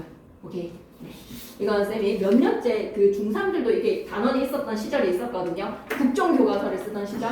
그때 이거 중3들이 배웠던 내용이기 때문에 엄청 많이 다루었던 내용들이라 안 외울 수는 없습니다. 역사소설, 운영궁의 봄, 무영탑 기억해야 돼. 가족사소설 기억해야 돼. 아까 가정소설, 가문소설도 기억해 나눴으면 좋겠어. 가정소설, 가문소설 반드시 나눴으면 좋겠어. 211로 갈게. 그래서 방북하고 난 후에 채만식의 미스터 방에다가 별표 반성 좀 해야지, 그지? 김동인의 반역자 채만식의 민족의 죄인 일제강점기의 친일행위 비판이라든지 속죄하는 내용은 채만식의 미스터 방을 기억해줘. 채만식의 미스터 방은 어떤 내용으로 연결시켜야 돼? 해방 공간의 혼란성과 풍자성의 미스터 방이야. 채만식의 민족의 죄인은 친일행위 비판과 속죄야. 서로 바꿔서 이런 거 장난치는 거를 기억했으면 좋겠어. 채만식의 미스터 방은 미스터 방과 같은 백주사 같은 인물로 친일 행위를 비판하거나 속죄하는 내용이다 하면 땡! 미스터 방은 해방 공간의 혼란상을 풍자한 작품의 예시로 넣어주었으면 좋겠어. 황순원의 목넘이 마을의 개는 순수 문학에다가 밑줄. 김동리의 영마 이런 순수 문학의 소설도 강복 직후입니다. 1950년대로 가서 이제 나머지의 작품들이 너무 힘들겠지만 전쟁에 충격하면 하등찬의 순환이 돼. 이범선의 오발탄, 이호철의 나상 이 정도는 기억해 주셨으면 좋겠어요. 1960년대로 가면서 새로운 감각과 한글 세대 이문구를 기억하셨으면 좋겠습니다. 이문구, 윤홍길 전쟁과 분단의 문제에다가 밑줄 개인의 이야기를 다루기 시작합니다. 1970년대 하면 산업화 조세희의 난소공은 빼놓을 수가 없어요. 1970년대 조세희의 난소공 별표 3개 산업화. 황석영의 산포 가는 길에다가 별표 3개.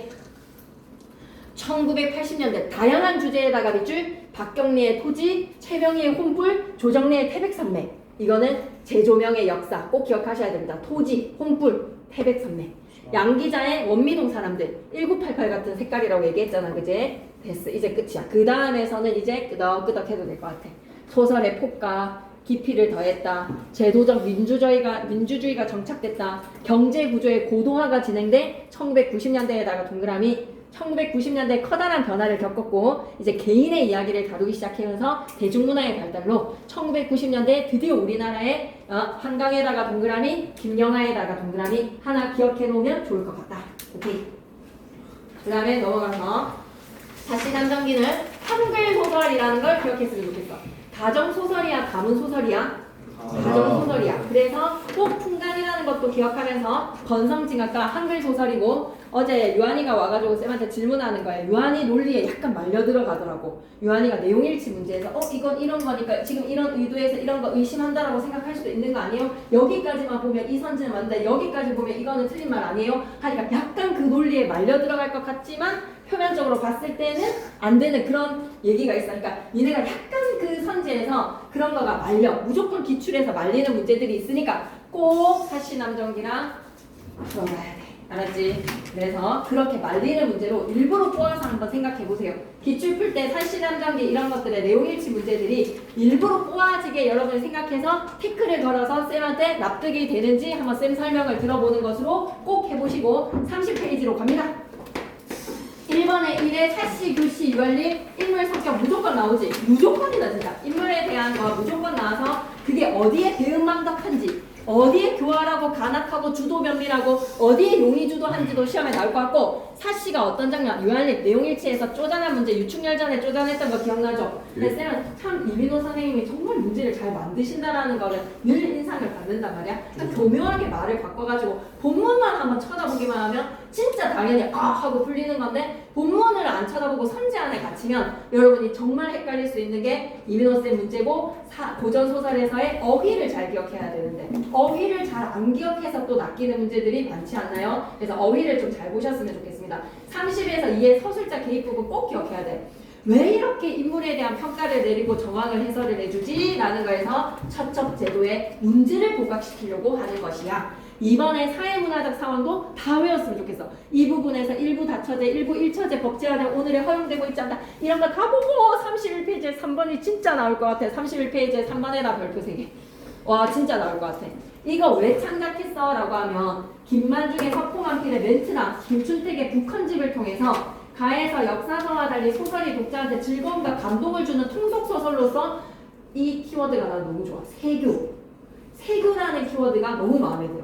폐간소설은 황탄하지 않으면서 경박하고 화려한데 폐간문화, 폐간소설 백성의 도리를 똑똑히 하고 세교에 도움이 되는 것이 사시남정기뿐이다. 김춘태기가 칭찬해가지고 김춘태기 이거 한문 소설로도 양반들이 읽게 만들었지. 세교라는 키워드를 꼭 기억했으면 좋겠고 1-1의 창작 의도에 네 줄을 다시 한 번 더 정독해줘. 내가 지금 너무 읽고 싶지만 니네 얼굴 표정이 더 누렇게 뜰까봐 읽을 수가 없는 거야. 세교라는 거를 꼭 기억해줘. 이거 둘 다 읽어야 돼. 알았지? 3번 넘어갈게. 32페이지 세교.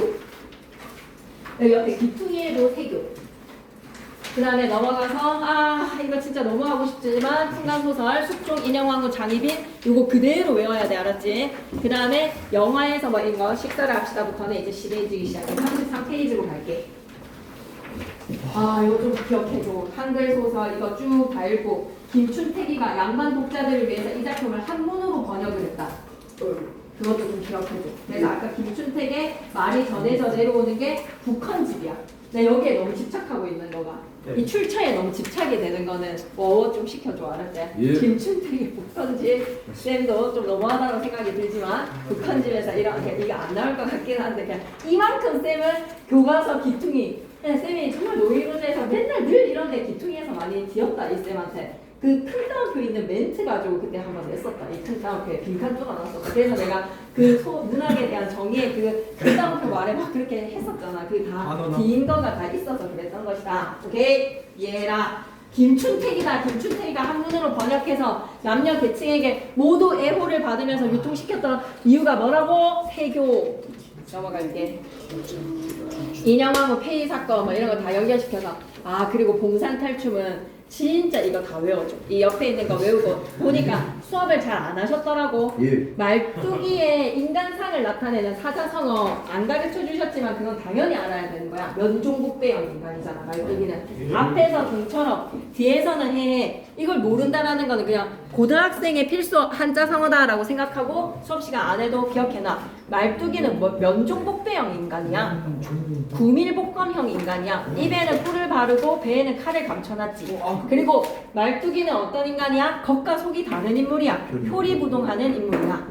그리고 조선 후기의 세태까지 이건 그냥 다 읽으시면 되겠어요. 너무 이 필기가 깔끔하게 잘 되어 있어서. 문제 있어? 수업 시간에 얘기 안 하셨지? 예. 선생님 강의 봤어요. 옴니버스식 구성. 이거 수업 시간 다 끝냈어 이제 진도. 풍간적 이런 거 가르쳐 주셨네. 예. 세책과 반갑본. 예. 세책과 반갑본 왜 여기에다 적어주셨어? 한 번 더 얘기하신 거예요. 일치가 나올 것 같잖아. 세책과 반갑본. 반갑본은 다 아, 이게 목판이야. 뭐야? 책방이 아니야. 아 우리는 안 했어. 아니 진짜 있잖아. 세책가는 책방 이름이야. 반갑본은 목판을 많이 찍어냈어. 그래서 반갑본이랑 세책가로 인해서 조선 후기 발달을 했다. 이건 뭔데? 누구겠니? 아 이건 그 낙서가. 근데 제가 쌤이 봤을 때는 좀 강조를 하신 것 같습니다. 쌤. 음. 서신함전기, 북한전, 장하, 홍명전, 가정소설에서 1960년대 젊은 느티나무 설명해 주셨어요. 뭐라고 다시 네? 얘기해봐봐. 젊은 느티나무. 아까 이명철 쌤이. 작품 이름 얘기할 때 그래서 근데 찾아보니까 그 길수 있어 길수. 공추 있잖아요. 기스 공추. 맨날 자서 공추가 몰라. 길수 몰라? 교시와 아들. 스스로 자고 있어. 동철 같은 그 사람이 낳은 아들이라 되어 있는데 요새 검색해보니까 유한림과 교시의 둘째 아들이라고 나오는데 뭐가 정정 선생님께서 동천이랑 나왔다 여기. 쌤이 찾아서 단톡으로. 아니 그러니까 유봉추가 어디서 나오나? 공추가. 유봉수가 교체란이랑 공청. 근데 그 밑에 검색해보면은 그 교시랑 유한림이랑 그 둘째라고 위장했던 거다. 둘째 그러니까 그게 속여서 듣고 온 거지. 아, 진짜? 친구가 친구가 동청인 거지. 거기까지 그 막장 드라마인 거지. 유봉수가 누구야? 아니 그거 걔가 메인. 근데 이런 스토리를 얘기. 자 집중해. 동사 탈출 다시 시작이야. 이제 필기 보고 나니까 알겠어. 34페이지 이런 거 잘 봐야 돼. 알았지? 34페이지 잘 보고 등장인물들이나 말투기와 관련된 사자성어 옴니버스식 구성을 얘기를 했어. 근데 여러분이 모를 뿐이야. 왜냐면 지금 보면 각 과장이 다 독립적이라는 거를 다 밑줄 꺼줬어. 7개 과장이 다 독립적인 거에서 옴니버스식 구성이라는 용어는 사용하지 않으셨지만 각 과장이 다 독립적이라는 걸 기억해야 돼. 각 과장이 독립적이어서 옴니버스식 구성이야. 답이 옴니버스식 구성은 아니지만 각 과장은 전부 다 독립적인데 몇 과장으로 구성되어 있게? 그걸 좀 외웠으면 좋겠어. 왜냐면 현장에서 하면 이게 6과장이라고 좀 헷갈릴 수도 있거든. 왜냐면 내가 본 게 6과장이잖아. 6일까 8일까 7일까 이런 거에 에너지 낭비하지 말고 정확히 7과장 7개 과장으로 이루어져 있다는 걸 그냥 외웠으면 좋겠어. 7개 과장이 알았지? 그리고 재단 구성 같은 거 이런 거는 이제 하지 않지만 탈로가는 좀 볼 필요가 있을 것 같아서 탈로가랑 관련된 작품을 쌤이 단톡에 좀 올려볼게. 그것만 한번 읽어봐 줬으면 좋겠어. 그 다음에 치바리를 잡아드리면서 조선 후기의 사회상에 대금주의가 제시가 된다는 것과 시랑 이런 것들을 봐야 되는데 이제 학습활동으로 봐봐. 242페이지. 시는 나올 수밖에 없어. 그 다음에 242페이지 교과서에 재담이나 이런 거 구성 있지 이런 것들은 다 잘 봐주고 양반 삼형제랑 말뚝이의 성격에서 말뚝이의 인물상이 어떤 인물상인지 기억해놓고 재담의 구조는 나올 수밖에 없고 시랑 춤의 기능도 나올 수밖에 없는데 243페이지에 여기에서는 잘렸지만 니네는 좀 알아야 돼. 동음이어 활용한 언어 유희지. 지명을 단순히 나열하는 거에서의 문장, 영문장인 척하는 언어 유희지. 그 다음에 글자 수수께끼 하는 거에서 논임자 이딴 식에서의 언어 유희지. 이 가나다를 통해서 양반을 조롱을 하고 관객의 웃음을 유발하고 양반의 허세를 풍자한다. 이거 다 기억할 수 있겠나? 그 다음에 이거 여기가 세처요하고 동그랗게 원을 그린다는 거에서 특별한 무대 장치가 없다라는 것도 기억해 주시고 악공과 관객의 참여가 가능하다는 거 기억하면서 244페이지 가겠습니다. 왜 가면을 썼어? 라고 하면 익명성을 기억하면 돼. 왜 가면을 썼어? 라고 하면 모순적인 사회 현실이나 부패, 지배계급에 대한 비판의 식이 싹트기 시작했기 때문에 사회상을 폭로하기 위해서는 가면을 쓴 거야. 익명성으로. 나아가 사회의 변혁과 새시대의 도래에 대한 염원을 표현하는 기능으로 가면극의 사회적 기능. 즉 학습활동은 빠지지 말고 보시고요. 44페이지의 골개미의 해악과 풍자를 잘 보시면서 44페이지 요것만 조금 기억해봐봐.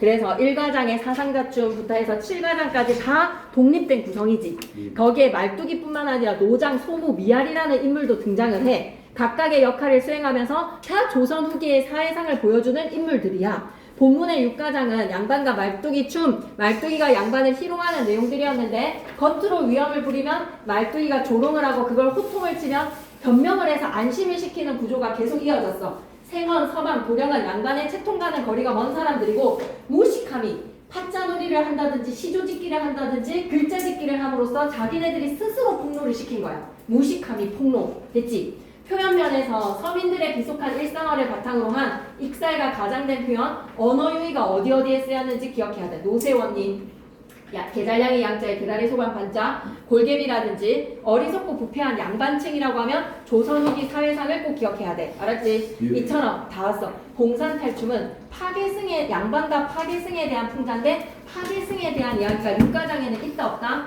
없어. 그러면 어디에 있게? 미알할미랑 영감 이런 부분에서 있어. 오케이? 그 다음에 파괴승에 대한 미알할미랑 영감은 뒤에 거야. 남성의 부당한 행포 위에다가는 7과장이라고 적어줘. 7과장. 그리고 팔먹중춘 때문에 그 파괴승에 대한 풍자는 2과장이라고 적어줘. 그 내용을 좀 설명을 하셨대. 수업 시간에 파괴승에 대한 거는 2과장. 남성의 부당한 행포는 7과장에 담겨져 있어. 이민호 쌤, 안 하셨니? 오케이, 알았어. 서민 생활의 애환 등이 줄을 이루어서 조선 후기의 현실과 서민 문학의 특징을 잘 보여주더라. 오케이. 그 다음으로 이제 마무리를 짓는데 쌤이 탈로가 하나만 얘기를 하면 될 것 같다. 우리 교과서 이병철. 시조짓기, 울자놀이 이런 것들 잘 기억했으면 좋겠어. 그리고 얘들아 옆에 단어 뜻풀이 안 봅니까? 라고 하면 제발 봐라. 단어 뜻풀이는 제발 봐야 된다. 단어 뜻풀이 안 보면 안 된다. 알았지? 자 잠시만. 이제 계속 이어갈 거야. 자 슬프게도 범준이 이거 갖고 왔다. 근데 태환이가 없다. 태환이 없으면 태환이는 뭐 보면서 해야 돼? 그거 보면서 해. 수능특강 보면서 해야 돼. 전라도 가시네부터 시작할 거야. 전라도 가시네 펼쳐봐. 얘들아 여기 안에 이 프린트가 내용 정리가 진짜 잘 되어 있어. 그래서 내용을 같이 했다가는 여러분이 너무 표정이 안 좋을 것 같아서 방법을 얘기를 할게. 그래서 그 방법을 얘기하고 2교시에는 쌤 무조건 여러분 만날 수 있으니까 화요일 수요일 해서 무조건 만날 수 있으니까 시험 전날도 가능하니까 이제 그 해설 같은 거 있지. 이게 막히면 쌤한테 이제 물어보는 거야. 이거를 처음부터 끝까지 쌤이 진짜 다 읽고 싶은데 여러분이 표정이 썩어가는 거에서 그리고 집중력이 깨지는 거에서 치는 펜을 잡고 읽고 문제를 풀어야 돼. 그래서 마지막에 준 평가 문제집 있지. 이거는 호불호가 갈리더라. 문제가 너무 별로다라고 하는 사람들과 괜찮은데요라고 하는 사람들로 나뉘어지는 거에서 일단 넣었어. 그러니까 이걸 마지막으로 풀고 싶다라고 하면 좀 풀어보는 게 좋아서 얘를 갖다가 수능특강 문제집을 독서대에다가 수능특강 문제집이 있었으면 좋겠어. 수능특강 문제집은 독서대 그리고 양쪽으로 이렇게를 해서 3개를 확인을 좀 했으면 좋겠어. 자기 필기를 좀 보면서 확인하고 한 군데에다가 절대 모으지 말고 그냥 읽을 때 정확하게 한 번씩만 딱 정독을 해주면 전라도 가시네야 너의 사투리로 봄의 노래 너의 봄을 불러줄게 이렇게 하는 구절들 있지. 그런 거나 표현상의 특징이 그때그때 귀에 걸면 귀걸이 눈에 걸면 눈걸이가 되기 때문에 다 하나하나씩 잘 정독을 하셨으면 좋겠습니다. 근데 쌤이 좀 하고 싶은 작품이 있어. 그래서 그 작품은 좀 하고 갈 거야. 봐봐. 1페이지에 전라도 가시네. 괜찮지? 전라도 이 내용만큼은 그죠? 무조건 나와 있겠죠? 전라도 가시네는. 그래서 전라도 가시네 패스. 그 다음에 어떤 내용인지 한번 떠올려보면서 왜 끄덕끄덕 하는 거 있잖아. 나무 뭔지 알지? 힘겨운 삶 속에서 인간 존재의 고통. 근데 거기에서 누가 같이 울어주는 사람이 있다. 멀리 같이 우는 사람. 이런 구절 생각하면서 심경님 하면 여러분 뭘 기억해야 되는데 나무뿐만 아니라 농무 1970년대 농무 이런 것도 좀 튀어나오고 병원 윤동주라고 하면 누구시지 하늘과 바람과 별과 시 이런 것도 나오면서 병원에 야 근데 있잖아 이런 말들이 쌤은 필기에 나와서 와 이거 막 나올 것 같다 이렇게 감동을 우리가 할 필요가 없는 게 여러분이 와 이거는 나올 것 같아 이렇게 얘기를 하는 거에서 내가 뭐 이렇게 얘기를 들었을 때 그걸 나올 것 같다라고 우리가 얘기를 하는 거는 그냥 그 현장에서 찾으면 되지 않을까라는 생각이 들었어. 병원은 산문시야 그치? 행자리가 있어 없어? 행자리가 있어 없어? 없어. 근데 연가리는 있어 없어? 그건 눈으로 보면 되는 거 아니야? 3년인데 행가리 X 이렇게 되어 있는 거에서 3년의 산문시 형태라는 거는 내 눈으로 보면 이게 연이 있는지 없는지 그냥 내 눈으로 보면 되는 거 아니야? 그지? 그러니까 그런 게 너무 여러분한테 막 집착이 돼가지고 막 행가리는 안 했는데 연은 갈았다 막 이런 식의 여러분이 암기할 필요가 없는 게 선지에 나온 말이 맞는지 본문에서 찾았으면 좋겠어요. 근데 근데 동동이 사문보로는 잘 안 익히기 때문에 고려가요가 사문보는 알았으면 좋겠다. 개화, 가사, 가사, 사문보에서의 연속체다. 이런 거의 형식들은 알았으면 좋겠다라는 생각이 드는 거예요. 아시겠죠? 예. 근데 너무 할 얘기들이 많기 때문에 되게 정리가 잘 되어 있거든요. 형광펜으로 파란색 글씨가 뭐라고 생각하면 된다? 해설. 빨간색 글씨는 시구절에서 핵심 포인트. 읽으면서 막힐 때 쌤한테 좀 물어봐 줬으면 좋겠습니다.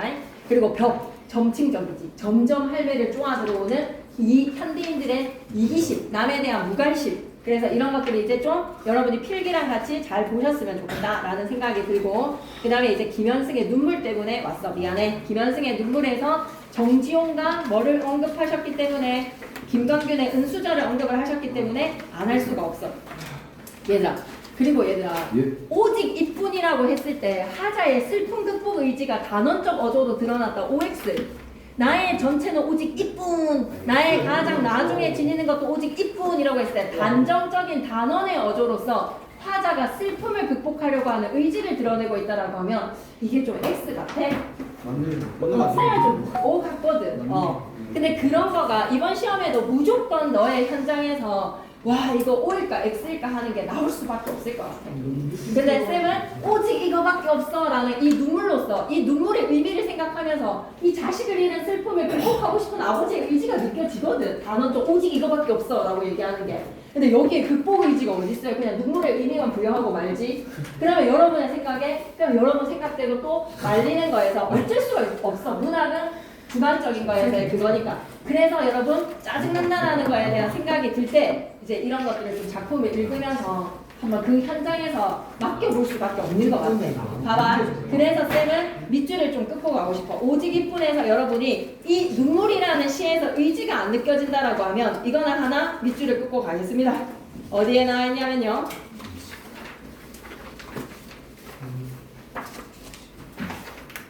눈물 다음에 해설 부분에서 13쪽 단정적 어조의 독백으로 슬픔 극복. 종교적 승화야 얘들아. 제왕배가랑 완전 닮았어. 얘는 하느님께서 나한테 웃음을 지어진 뒤에 눈물을 지어주심으로써 영혼의 성숙을 바라시는구나.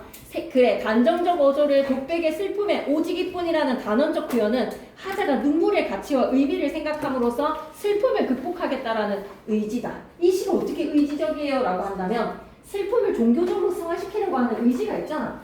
슬퍼서 자식을 잃어서 다 내 삶을 내팽겨치겠다가 아니라 눈물의 의미로서 이걸 승화시키겠다라는 것이니 지극히 좀 의지적인 시적 하자라고 쌤은 느껴집니다.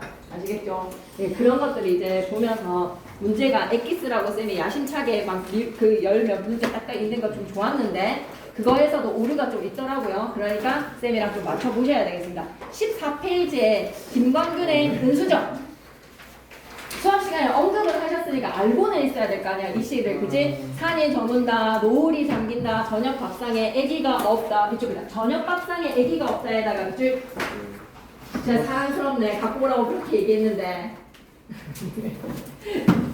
이거 내 옆에서 할게. 저녁 밥상에 아기가 없다에다가 밑줄 애가 죽었다라는 거를 이렇게 고풍경으로 얘기할 수가 있냐? 이 아버지 아기가 없다라는 거에서 이런 것들이 뭐다? 정서가 좀 간접적으로 절제가 됐다라는 거야. 절제된 아버지의 정서라는 거에서 한 표 더 짓게. 이거 앞에 건데 이게 여기 있네.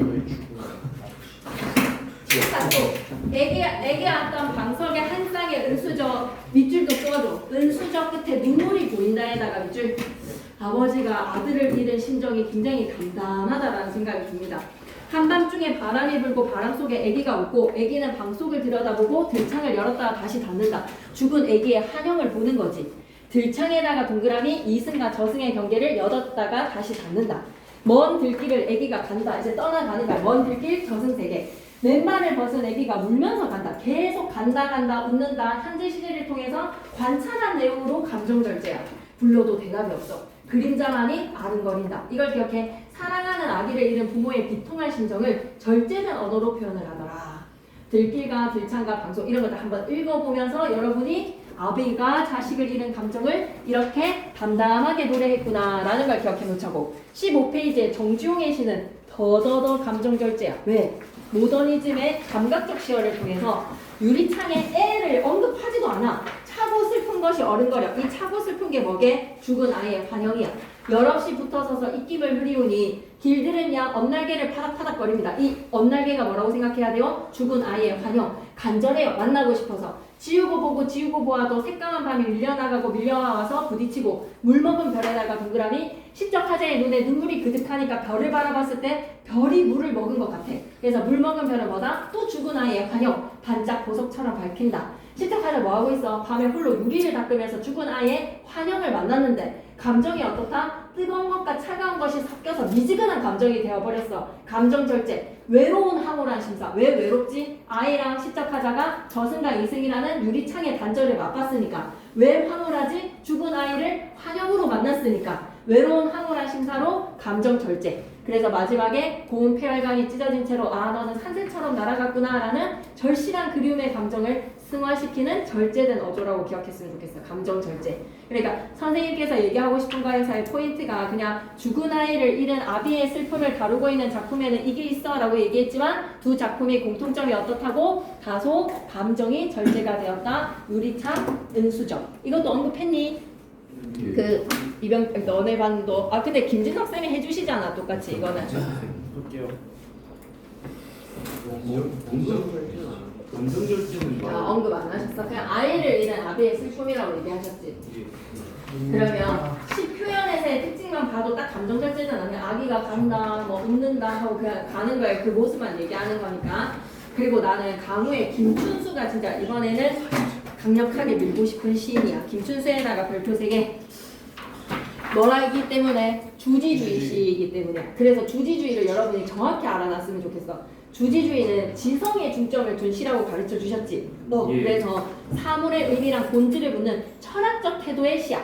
적어놓을게. 사물의 의미와 본질을 묻는 철학적 태도의 시. 하나 적어놓자. 주지주의가 뭔지를 알아야지 이걸 이해를 해놓지. 사물의 의미와 본질을 묻는 철학적 태도의 시. 지성의 중점이지 감성의 중점이 아니라고. 사물의 의미랑 본질을 묻는 철학적 태도의 시. 지성의 중점이니 이 강우라는 시에도 아내를 잃은 슬픔을 되게 감각적 이미지로 보여주기 때문에 이 시에도 감정이 주지적이라고 볼 수가 있어. 이 시 역시도 어떻다는 거야? 주지적인 시의 색깔이 주지주의 시가 썼기 때문에 시인이 썼기 때문에 아내를 잃은 받아들일 수밖에 없는 아내의 죽음을 이렇게 감각적 이미지로 표현하는구나 라고 기억해 놓으라고. 김춘수의 꽃을 장정일의 해체시랑 또 연결시킨다면 끄덕끄덕 할 수 있으니까. 그리고 어둠에다가 별표 하나 치시고 얘들아 어둠은 시간의 배경이라기보다는 어둠의 비를 내리는 어둠의 내면이야. 지금 시작하자가 이거 밤이네 라고 하면 그건 좀 모를 일이야. 밤이라고 얘기하기에 그 어둠이라고 하는 시험 하나 때문에 시작하자는 시간적 배경 밤이라고 했을 때 이 시에서의 밤이 세모야. 왜냐? 어둠은 아내의 부재에서 오는 절망감과 슬픈 내면을 드러내니 약간 다소 김지성 쌤께서도 그렇게 인정을 하셨다라고 하니까 어둠은 시간적 배경이라기보다 이 시에서는 뭐다? 어두운 내면을 나타낸다. 하자의 어두운 내면을 나타내는 시어다. 본문에서 한 번 더 보려고 17페이지 가볼게. 17페이지 마지막 면에서 한 뼘, 두 뼘 어둠을 적시며 비가 온다라고 했을 때 이때 어둠을 어떻게 생각했으면 좋겠다고? 어둠을 적신다라 했을 때 하자의 슬픈 어둠의 내면을 비가 적셔준다라고 생각하면 되지. 그리고 정지용의 혹시나 하고 밖을 기웃거리는 시작하자의 이 간절함도 정지용 시인의 지우고 보아고 지우고 보아도 이런 간절함이랑 연결이 된다라는 거지. 18페이지 한번 가볼까? 이 시에서 슬프다, 난감하다 라는 거에 대한 표현에 정서를 드러내는 시가 한 단어라도 있어 라고 하면 눈 씻고 찾아봐도 정서를 드러내는 시어가 없어. 이 시에서. 이 시에서는 비가 내린다, 한 치 앞도 못 보겠다, 풀이 죽는다라고 얘기를 하지 정서를 드러내는 시어가 없어. 그래서 봐봐. 특징 첫 번째. 아내와의 사별을 받아들이지 못하는 하자의 심정이었어. 다양한 심상을 사용해. 무슨 찌짐이 냄새 이런 것부터 상황 정서를 구체적으로 형상화시키고 감각적 이미지로 슬픔의 현장감 있게 후각이나 시각이나 청각이라는 심상으로 정서를 형상화시키고 반복적 표현을 통해서 운율감을 얻고 그리움과 안타까움의 정서를 반복적 표현과 운율, 반복적 표현으로 인해서 안타까움의 정서가 드러나는데 시어를 드러내는 정서를 드러내는 시어가 좀 없다라는 거야. 정서를 드러내는 시어가 아내의 죽음으로 인한 슬픔을 비에 빗대어서 표현을 하지 화자의 정서가 그렇게 두드러지는 시어로 표현되지는 않는다. 아시겠니? 그래서 밑줄 긋고 갈게. 맨 마지막 아내의 죽음으로 인한 슬픔을 쏟아지는 비의 기회에다가 밑줄 거기. 그래서 김준호 쌤이 좀 더 토를 많이 단 작품인 것 같습니다. 김춘수의 눈물 사자성 안 해줬어. 뭐라고? 사자성 안 해줬어. 사자성어 어디에서? 눈물이. 눈물에서 사자성어? 눈물에 사자성어가 있어? 건불 10년 화목 12년. 이거 인생 무상인데? 적었던 것 같은데. 건불 10년 있어요. 아니, 정불 적었어. 10년이 왜 근데 눈물이랑 연결이 돼? 이거는 장진준사에서 연결시킨다면 할 수 있는 인생 무상인데 건세는 10년이 가지 않는다. 저거는 화무 11호. 화목 12년. 꽃이 맞아, 맞아, 맞아. 10일 동안 붉은 꽃이 아 맞아. 있어. 강현이가 대답을 했다. 화무 11호. 그게 대단하. 이거 무슨 작품 할 때 하는 거야? 눈물 때문에? 그러니까 인생 죽으면 끝이라 그런 걸로 얘기했어. 그러니까 그 꽃이 행복. 일시적 행복이니까. 꽃이 시듬을 보시고 열매를 맺게 한 당신. 꽃이 시든다 해서 화무 11호. 붉은색의 꽃이 10년, 꽃은 없다. 10일 동안 붉은 꽃은 없다. 화무 11호. 그 똑같은 게 건불 10년이야. 그러니까 인생이 유한한 가치니까 꽃이 시듬을 보고 열매를 맺게 한 당신이 화무 11호이고 건불 10년이니까 나에게 뭐를 주셨다? 웃음을 짓게 하시고 난 후에 눈물을 지어주셨다. 그것 때문에 맥락 괜찮은 것 같아. 화무 11호이랑 건불 10년에서 맥락에 딱 맞는 표현은 맞습니다. 왜? 열매를 맺는 당신이 꽃이 시든 걸 보셨으니까. 꽃이 시든다는 게 뭐다? 인생에서의 유한한 가치를 나타내는 사자성어 맞습니다. 인생의 유한한 가치. 하나 기억해 놓으시면 되겠네요. 뭐예요? 화무 11호. 붉은색의 꽃은 없다. 10일 동안 붉은색 꽃. 뉴진스 봐라. 한 방에 훅 가잖아. 화무 11호. 뉴진스 봐라. 이제 가버렸잖아. 건불 10년. 까불다가 맴매 맞아가지고 이제 안 돼버리잖아. 건불 10년 돼버리는 거라. 오케이? 선생님. 정지용도 직접적으로 슬프다고 저희는 승리. 간접적으로만 한다고. 정지용 씨는 지우고 봐도 정지용 방금 눈빛을 봤을 때 감정 절제 아니야? 정서 드러내는 시어가 있어? 외로운 황홀한 심사라는 역설적 표현으로 자식을 봐서 뜨거운 황홀함이 외롭다라는 거는 뭐야? 이승과 저승의 경계가 나뉘어지니까 외로운 황홀한 심사에서 완전 뜨거운 감정의 외로움이라는 차가움의 시어로 감정의 대위, 감정 절제. 정지용의 유리창도 뭐다? 감정 절제. 김광준의 은수저도 감정 절제. 그러면 이거랑 강호랑 사라리 좀 되게 닮았죠? 그죠? 감각적 이미지로 정서를 드러내는 시 하면 강호, 김광준의 은수저, 그리고 뭐가? 정지용의 유리창이 되는 거야. 오케이? 바닷가에서 김수영은 이걸 꼭 기억하셨으면 좋겠습니다. 묵은 사랑이 가고 새로운 사랑이 온다라는 바닷가에서의 푸른색의 붉은색의 색채 대비가 이걸 어떻게 해석하셔야 돼요? 김수영의 1960년대 현실 참여시로 해석을 하셔야 돼요. 묵은 가치에 그런 독재 가진 의식 그런 것들 다 타파하고 뭐다? 새로운 것을 받아들여야 된다라는 새로운 가치에 대한 목소리가 시대 현실에 대한 목소리로 이전과 다른 삶을 살기 위해서 우리는 묵은 것을 타파하자. 그래서 이거는 부조리한 현실을 타파하자. 잘 보셔야 됩니다. 알았지? 이걸 그냥 넘길 수가 없다. 특징 다 보시고 어떤 구절에서 어떤 표현에서 이 특징이 나오는지 잘 보셔야 되는데 나는 들국이 약간 여러분이 헷갈려 할 것 같아. 뭔가 문제를 풀면서.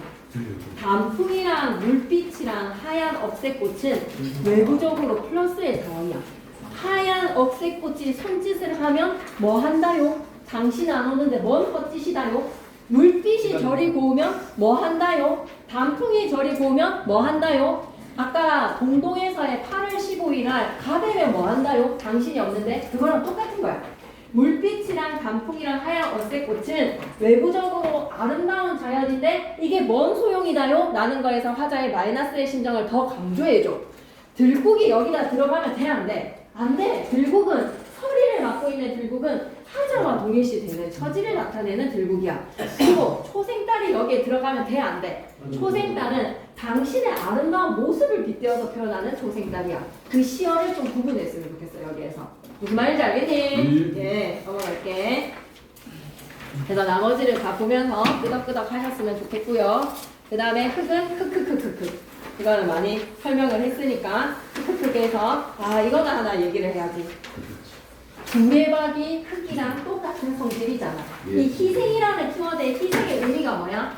자신의 것을 주면서 다른 것에 생명을 주는 것을 흑에, 자신을 희생하면서 생명을 키우는 것이 흙의 속성. 마지막 갈게. 자신을 퍼 올리는 소리가 들려온다에다가 밑줄 파놓은 두레박으로 자신을 퍼 올리는 소리가 들려온다라고 하면 자신을 퍼서 누구에게 주는 거야? 다른 생명에게 주는 거야.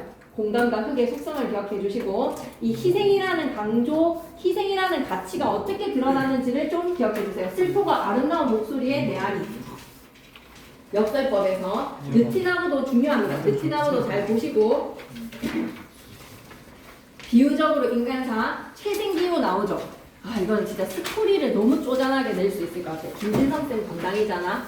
그래서 뭐 아버지가 화를 내신 게 늦잠을 자서 화를 냈니 바람을 펴서 화를 냈니 뭐 이런 것부터 조금 좀 쫀하게 좀 물어볼 수 있는 내용이기 때문에 채생의 기이한 만남 채생기후 그리고 김영이라는 사람의 가치관과 채생 아버지의 가치관의 대비도 명확하게 조선 후기의 사회상을 보여줍니다. 배부르고 등 따셔야지 공부도 잘 된다. 이런 거에 근대적 가치관이 반영이 되어 있기 때문에 진짜 내용 정리 잘 되어 있거든요. 한 번만 정도 쫙 돌려보시면 문제는 술술 풀릴 것이다 라고 생각이 들고 한계사의 로스님에게서는 얘가 한계사를 갔어 안 갔어? 안 갔어요. 아 그게 제일 핵심이야. 한계사를 안 가도 되겠다라는 만족감을 사람과의 소통으로 얻었다라는 거에서 이해의 배경으로 가보면 이규보는 두 번째 줄 평소 이규보는 근데 어떻게 사정관리의 흐름에서 기억해야 되지? 이규보가 나오면 우리가 뭘 떠올려야 되지? 농민시, 애민시의 기득기를 떠올리는 거야. 근데 그거는 고려시대였어, 그지? 강원도 한계로 떠나고자 하는 소망을 지니고 있었지만 한계 했어. 하지만 모스님을 만나서 술을 마시고 담소를 나누는 중에 진정한 위안과 즐거움에다가 밑줄 그래서 현실 속에서도 이상을 추구하고 실현할 수 있기 때문에 이게 핵심이야. 한계에 대한 갈망을 내려놓게 된다. 다음을 기억하면서 한계에 가야지 하는 게 아니라 그냥 다 내려놓게 되는 거야. 갈망을 내려놓게 된다. 이해의 배경에서 그걸 좀 얘기를 하고 싶습니다. 그러고 나서는 그냥 다 읽으시면 되고 38페이지에 원결을 본받아라고 하는 구절을 기억해. 원결이라는 사람이 누군지 원결이가 완전 한계로 떠나서 허란한 서생이 되고 싶었던 내 소망이 한계 노스님을 통해서 다 해소되었네. 소화사로 갑니다. 40페이지 단문 수필인데요. 담장의 의미 100% 시험에 나올 것 같아요. 그래서 내가 못해준 거 있지. 시간의 배경에 따라서 내가 못해준 거에서 쪼잔한 거 있잖아. 내가 왜 뭐를 못했는지에 대한 내용일치 문제가 좀 나올 것 같아요. 내용일치 문제.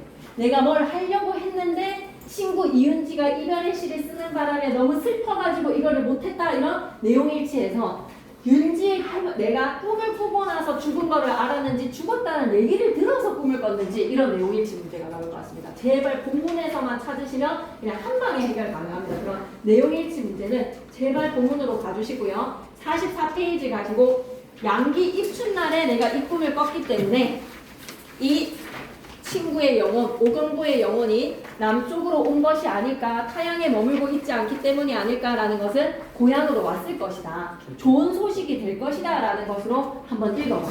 알았지? 담장이라는 거 허무자는 것이 오경보의 생각이었어? 아니면 나의 생각이었어? 담장을 허물자. 친구가 담장, 경보가 담장을 지으려고 하는 것에 대해서 내가 허물자라고 얘기를 한 거야. 알았지?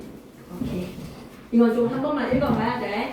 칼밥은 읽는 순간에 다 해결이 되는 거고 스필이기 때문에 제발 읽어봐야 돼. 오경보 소화사 호체 의미.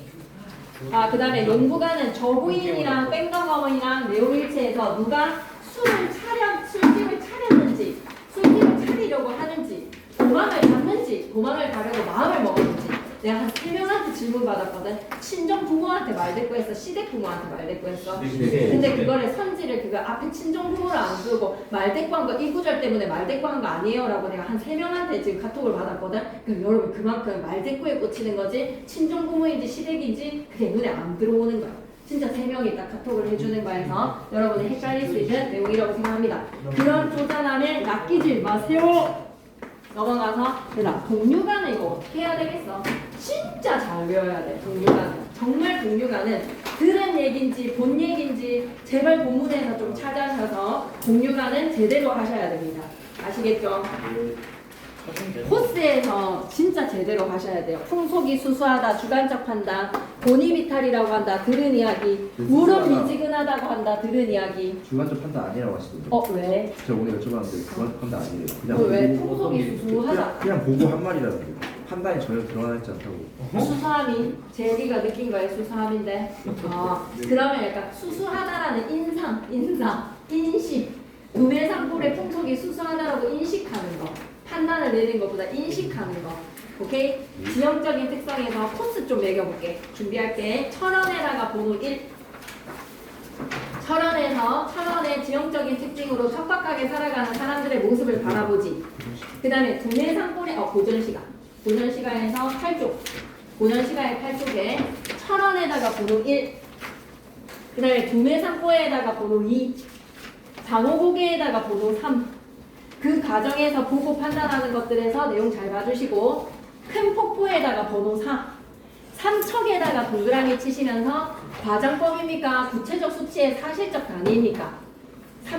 삼천척. 과장법. 구체적 수치 S 과장. 하지만 척은 수치의 단위는 맞습니다. 수치의 단위는 맞지만 3천척이라고 하면 1kg짜리 폭포는 이 세상에 없다. 수치 단위는 맞지만 과장법이다라는 거 기억해줘야죠. 오케이? 구체적인 건 맞는데 사실적인 게 틀린 거 아니? 그러면 3천척이 구체적 수치이기는 한데, 그래 봐봐. 3천척이라는 거는 수치로 그게 수치 단위는 맞잖아. 구체적 수치는 맞잖아. 근데 사실적 단위야라고 하면 1kg짜리 폭포는 없다라는 거에서 과장이라고 생각해줘. 사실적 표현이라고 얘기를 할 수가 없는 거야. 오케이? 사실적 표현이 아닌 거야. 오케이? 그 다음에 3천척의 폭포까지 됐지. 그러면 여기에서 관동결국 언급하셨잖아. 네. 맞지? 네. 할 것 같아, 안 할 것 같아? 무조건 분위기상. 무조건 하시나? 무조건 나도 낸다 무조건 하셨어요. 아, 진짜? 그 무조건 이건 낼 거야. 은율 이건 표현은 이건 진짜 이건 적어주시면 이겼어요. 은율 표현은 직접 아니 적어주시면 겁나 그 구절에? 진짜 그 막 흰눈이 두려워내요. 좋았어. 그러면 맞춰. 이건 딱 맞출 게 있어. 지금부터 이거 그럼 정신 차리고 들어. 이 앞반에서는 이렇게까지 안 했는데. 자, 잘 집중해. 자, 삼천척에서의 폭포 장면이야. 이걸로 하면서 이제 9시에 맞춰. 알았지? 9시에 맞힐 거야. 딱 집중해. 7분이야. 자, 바위 큰 폭포 맞은편에 바위에 늘어앉아서 3천척 떨어지는 물을 건너다 바라보니 폭포수가 3천척이 쫙 떨어지는 거야. 사실적 표현이 아니라고. 수치는 구체적인 수치에서. 근데 난 좀 구체적 수치는 좀 찝찝하게. 저도 그거 아닌 것 수치라고 같아요. 하면 너무 구체적인 3천척의 구체적. 갑자기 구체적이에요. 수치 자체를 구체적으로 척이라는 단위를 사용해서 30cm 3천 하면 1kg가 나오는 구체적 수치인데 사실적 표현이 아니라는 거에서. 오케이? 우리 모두가 다 이해됐죠? 그렇게 그 폭포의 물을 어디에다가 빗대어 표현해서 석벽 백여 길이 병풍처럼 둘러져 있고 옆에 있는 그 돌산이 석벽의 돌산이 병풍으로 딱 둘러져 있는데 한번 상상해봐봐 얘들아. 제주도 가서 장방폭포 막 이런 거 천지연폭포 본 거 상상해봐봐. 석벽을 병풍에 빗대어 있는데 병풍이 폭포수면 돼 안 돼? 병풍이 폭포수처럼 내려온다라고 하면 땡이라고. 석벽을 병풍에 빗댄 비유 지구 됐지. 허리가 꺾인 곳이 물길이 되었는데 비온 후에 성남폭포에다가 밑줄 끄시고 의인법. 흰비단에다가 번호 1, 옥기둥에다가 번호 2, 은하수 항고비에다가 번호 3, 세 개 다 백색의 시각적 이미지이지. 예. 그래서 폭포수의 그물을 흰 비단이 들이운 것처럼, 옥기둥이 세워진 것처럼, 은하수 항구비가 밀키웨이가 공중에 드리워져서 바위 밑에 깊은 못에 담아서 부어. 찢는 소리 때문에 청각적인 이미지야. 못에 담아서 슉 떨어지는 폭포 소리에 부어 찔 때 폭포 못이야. 깊은 못에 연못이야. 연못. 안개가 피어오르면서 이거 무슨 계절에 떠났지? 공부한 사람은 맞출 수 있어. 이거 무슨 산에 무슨 계절에 떠났다? 여름에. 왜? 국내산이기 때문에. 근데 때가 아닌 눈이 내렸겠어? 흰눈에다가 번호 4 물안개야. 폭포의 물방울이야.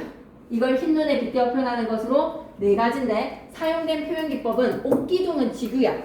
흰비단은 은유적 표현이라고 얘기할 수 있겠지. 폭포가 흰비단, 은하수, 흰눈까지는 은유지. 네. 옥기둥을 세운 듯이는 지구라고 얘기할 수 있겠지. 네. 여기까지 괜찮아? 오케이. 그래서 한참 구경하고 금강문으로 내려갔어. 그럼 금강문에다 번호 5.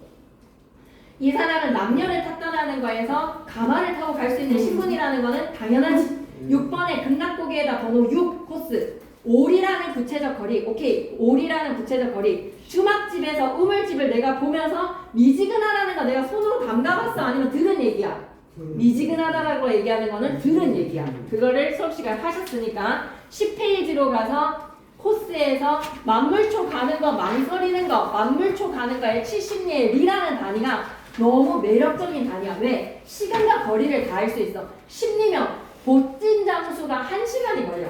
짐을 메고 걷는데 1시간이 딱 걸리기 때문에 70리면 왕복 7시간이야. 되게 구체적 수치지. 시간과 거리까지 예상이 되는 거. 그래서 만류를 했다라는 점. 봄에 금강산, 가을에 풍악산, 겨울에 계골산, 여름에 방문한 봄내산이라는 거 다 기억해 주셔야 되고 12,000봉까지도 대유적인 표현으로 기억해 주셔야 아니라고 되겠습니다. 하셨어요. 왜 12,000봉인데? 아니라고 하셨어요. 네. 대우라고. 대우 안 한다 오늘 물어봤어. 대우 아니라고 하셨어요. 아니 누가? 12,000봉인데 네, 금강산 누가 찾아가자 누가 12,000봉이라고 해서 12,000봉 금강산이 눈앞에 또렷하다 이렇게 대유 아니라고? 네, 오케이 아니라고. 대유 아니래. 오케이 그러면 됐어. 그 다음에 이제 그 다음 장 넘기면 간동별곡이야. 이거 외에는 너네 혼자서도 다 할 수 있으니까 소학사나 이런 거 정독해야 돼. 알았지? 요 한 개 노스님 다 해야 돼. 10일 간동별곡에서 이 장면이야. 마지막으로 기운내 5분이면 끝나.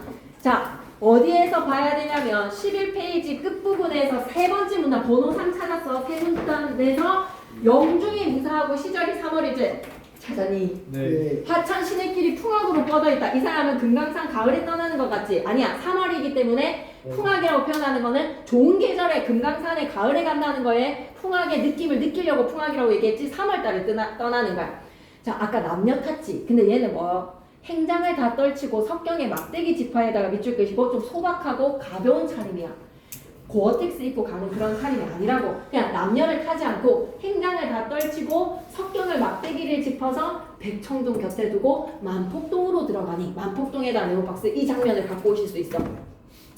그런데 비유적 표현에서 이제 묘사를 번호를 외워보자. 은 같은 무지개, 옷 같은 용의 꼬리, 섰돌며 뿜는 소리, 십리밖에 자자신이 들었을 때 오래 보니까 눈 이렇게 세 구절을 기억하면 돼. 자 그러면 은에다가 번호 1, 무지개에다 번호 2, 옥에다가 번호 3, 용의 꼬리에다 번호 4. 이거 다 뭐야? 은 같은 게 뭐야? 폭포. 그 무지개가 뭐야? 폭포. 옷 같은 게 뭐야? 폭포. 그 용의 꼬리가 뭐야? 폭포. 다 은, 무지개, 옷, 용의 꼬리가 다 폭포인 거야. 그러니까 무지개랑 용의 꼬리한테는 무슨 법을 쓴 거야? 무지개랑 용의 꼬리는 폭포입니다 라고 하면 무지개랑 용의 꼬리에는 은유야. 근데 그 보조관념의 무지개랑 용의 꼬리가 은 같기도 하고 옷 같기도 하기 때문에 은 같은 옷 같은은 지규야. 그러니까 은 같은 무지개 옷 같은 용의 꼬리에서는 지규랑 은유가 둘 다 쓰인 거야. 동의하니? 예. 그래서 은이랑 옥이 뭐라고? 폭포. 무지개랑 용의 꼬리도 뭐라고? 폭포. 됐지? 섰돌며 뿜는 소리가 십리밖에 자자신이. 이제 십리라는 단위를 알아. 십리는 1시간 떨어진 거리에서 이 폭포 소리가 들린다? 과장이야. 들었을 때는 우레 같아라는 거는 청각적 이미지지. 그래 아까 못에 떨어지는 거에서 빻는 소리라고 얘기했을 때 청각적 이미지가 나왔으니까 아까 백색의 이미지의 청각적 느낌이라면 여기서도 은, 무지개, 옥, 용의 꼬리 이거 다 뭐야? 시각적이지. 그리고 우레는 청각. 마지막에 보니까 뭐라고? 눈 밑에다가 뭐라고? 시각. 그래서 총 6개야. 은, 무지개, 옥, 용의 꼬리, 우레랑 눈까지. 이 장면이었어? 아니면 뒤에 장면일까? 이 장면 적어주신 거 같아? 아, 이 장면 적어주셨어? 그러면 다시 한번 더 할게. 은에다가, 무지개에다가, 옥에다가, 용의 꼬리에다가 들었을 때는 우레같이 쾅쾅쾅 보니까 뭐라고? 눈. 그럼 아까 흰 눈이랑 옥기둥이랑 그리고 뭐에? 비단에다가 밀키웨이에다가 빗대어 표현한 거에서 이미지랑 비슷하다 그지? 됐어. 그러면 그 다음 장면 하나만 더 가볼게. 그 다음 장면에 하나의 폭포가 더 있어. 7번째 문단에 불정대야. 불정대에다가 네오박스 7번째 문단 2번째 줄에 천심절벽을 공중에 세워두고 은하수 한 구비를 촌촌히 베어내어서 7번 문단에 불정대. 은하수에다가 번호 1 한 구비를 잘라서 밀키웨이를 촌촌히 베어내어서 실같이 풀어 헤치고 실에다가 번호 2 배같이 걸어져 있다. 아까도 은비단이었잖아. 은비단에다가 번호 3. 그러면 얘네들이 폭포를 묘사하는데 이게 다야? 한 개야? 은하수, 배, 그리고 뭐 눈, 그 다음에 옥 이게 다네. 되게 비슷한 소재들한테 빗대어 표현하네. 은하수 3개야. 은하수, 실, 배. 괜찮니? 은하수, 실, 배. 윤호 찾았어? 은하수, 실, 배. 손가락으로 좀 찍어줘 수가. 은하수, 실, 배. 은하수 번호 1 실에다가 번호 2, 배에다가 번호 3. 괜찮지? 그리고 실은 얘들아 좀 가까이 봐야 되는 거에 근경이고 배는 멀리서 걸려있는 거에서 원경이라는 표현도 당연히 끄덕끄덕 할 수 있지 않을까? 이 정도 선지면? 그래서 그림책에는 12급이라고 했는데 12급에 12폭포라고 했는데 내가 봤을 땐 그 이상인 것 같아. 이태백이 살아 돌아와서 다시 의논을 하면 중국 여산에도 12폭포가 있는데 여기보다 낫단 말 못할 걸이라는 걸로 중국 여산보다 불정대의 12폭포가 더 나라는 걸로 자부심을 느끼는 부분이에요. 이것만 딱 기억해 주시면 될 것 같습니다. 오케이? 네. 그래서 이렇게 연결을 시켰을 때 두 개 공통점은 뭐야? 자연물의 다른 소재에다가 빗대어 표현을 했다. 그래서 눈에다가 빗대어 은하수, 실, 배. 그래서 백색의 시각적 이미지를 다 사용해서 폭포를 묘사를 했구나. 이렇게 기억해주면 되지 않겠니? 오케이. 그래서 알아놓으면 나물 캐는 노래에서의 언어 유희도 기억해주시고 사랑과 모시의 의나 초안가에서는 초나라 사람들이 마이크 잡을 때도 있고 한나라 군사들이 해유를 한다. 초면 사면 초과. 우국가 내용에서 우국가는 얘들아 이게 너무 많이 들어가 있거든. 그래서 내용에서 우국가 내용 하면 나는 이런 거를 알았어. 준혁이한테 오케이 사인을 받았어. 이것만 해석할 수 있으면 아니었나? 이것만 딱 해석할 수 있으면 될 것 같아. 우국가에서는 32페이지 가봐봐. 32페이지. 33페이지 가줘. 33페이지. 유민이가 해주면서 내가 느꼈어. 아 나도 해석이 안 되는구나. 그러니까 여러분 어때? 본문 내용을 꼭 읽어야 돼. 12수에서 공명과 북이라는 것을 예사로 헤아려 두고 하나님 공명과 북이는 연하는 일로 빼라는 거야. 공명과 북이에 집착하지 말고 나란 일 하라는 거야. 낭묘산 대신에 진심국사 하시거나 낭묘산 대신 무슨 뜻인지 알 수 있겠어? 이거 기억해 놓으라고. 낭묘산 대신이라고 하면 여의정, 자의정, 우의정. 만행에서는 뭐라고 표현했지? 삼봉보다 낫다 하더니 삼봉 같은 자리를 낭묘산 대신에 진심국사 하시거나 진심으로 나라인 사소 이러성 저러성 하다가 나중에 어찌하시려고 라는 걸로 고정 대신들에 대한 비판으로 낭묘산 대신 이런 단어들도 좀 잘 바라는 거야. 알았지? 해석 안 되면 쌤한테 같이 해석해달라고 하는 걸로 우국사로 마무리. 우국사는 여러 개가 들어가 있으니까 우국사로 마무리. 간동결곡 장면은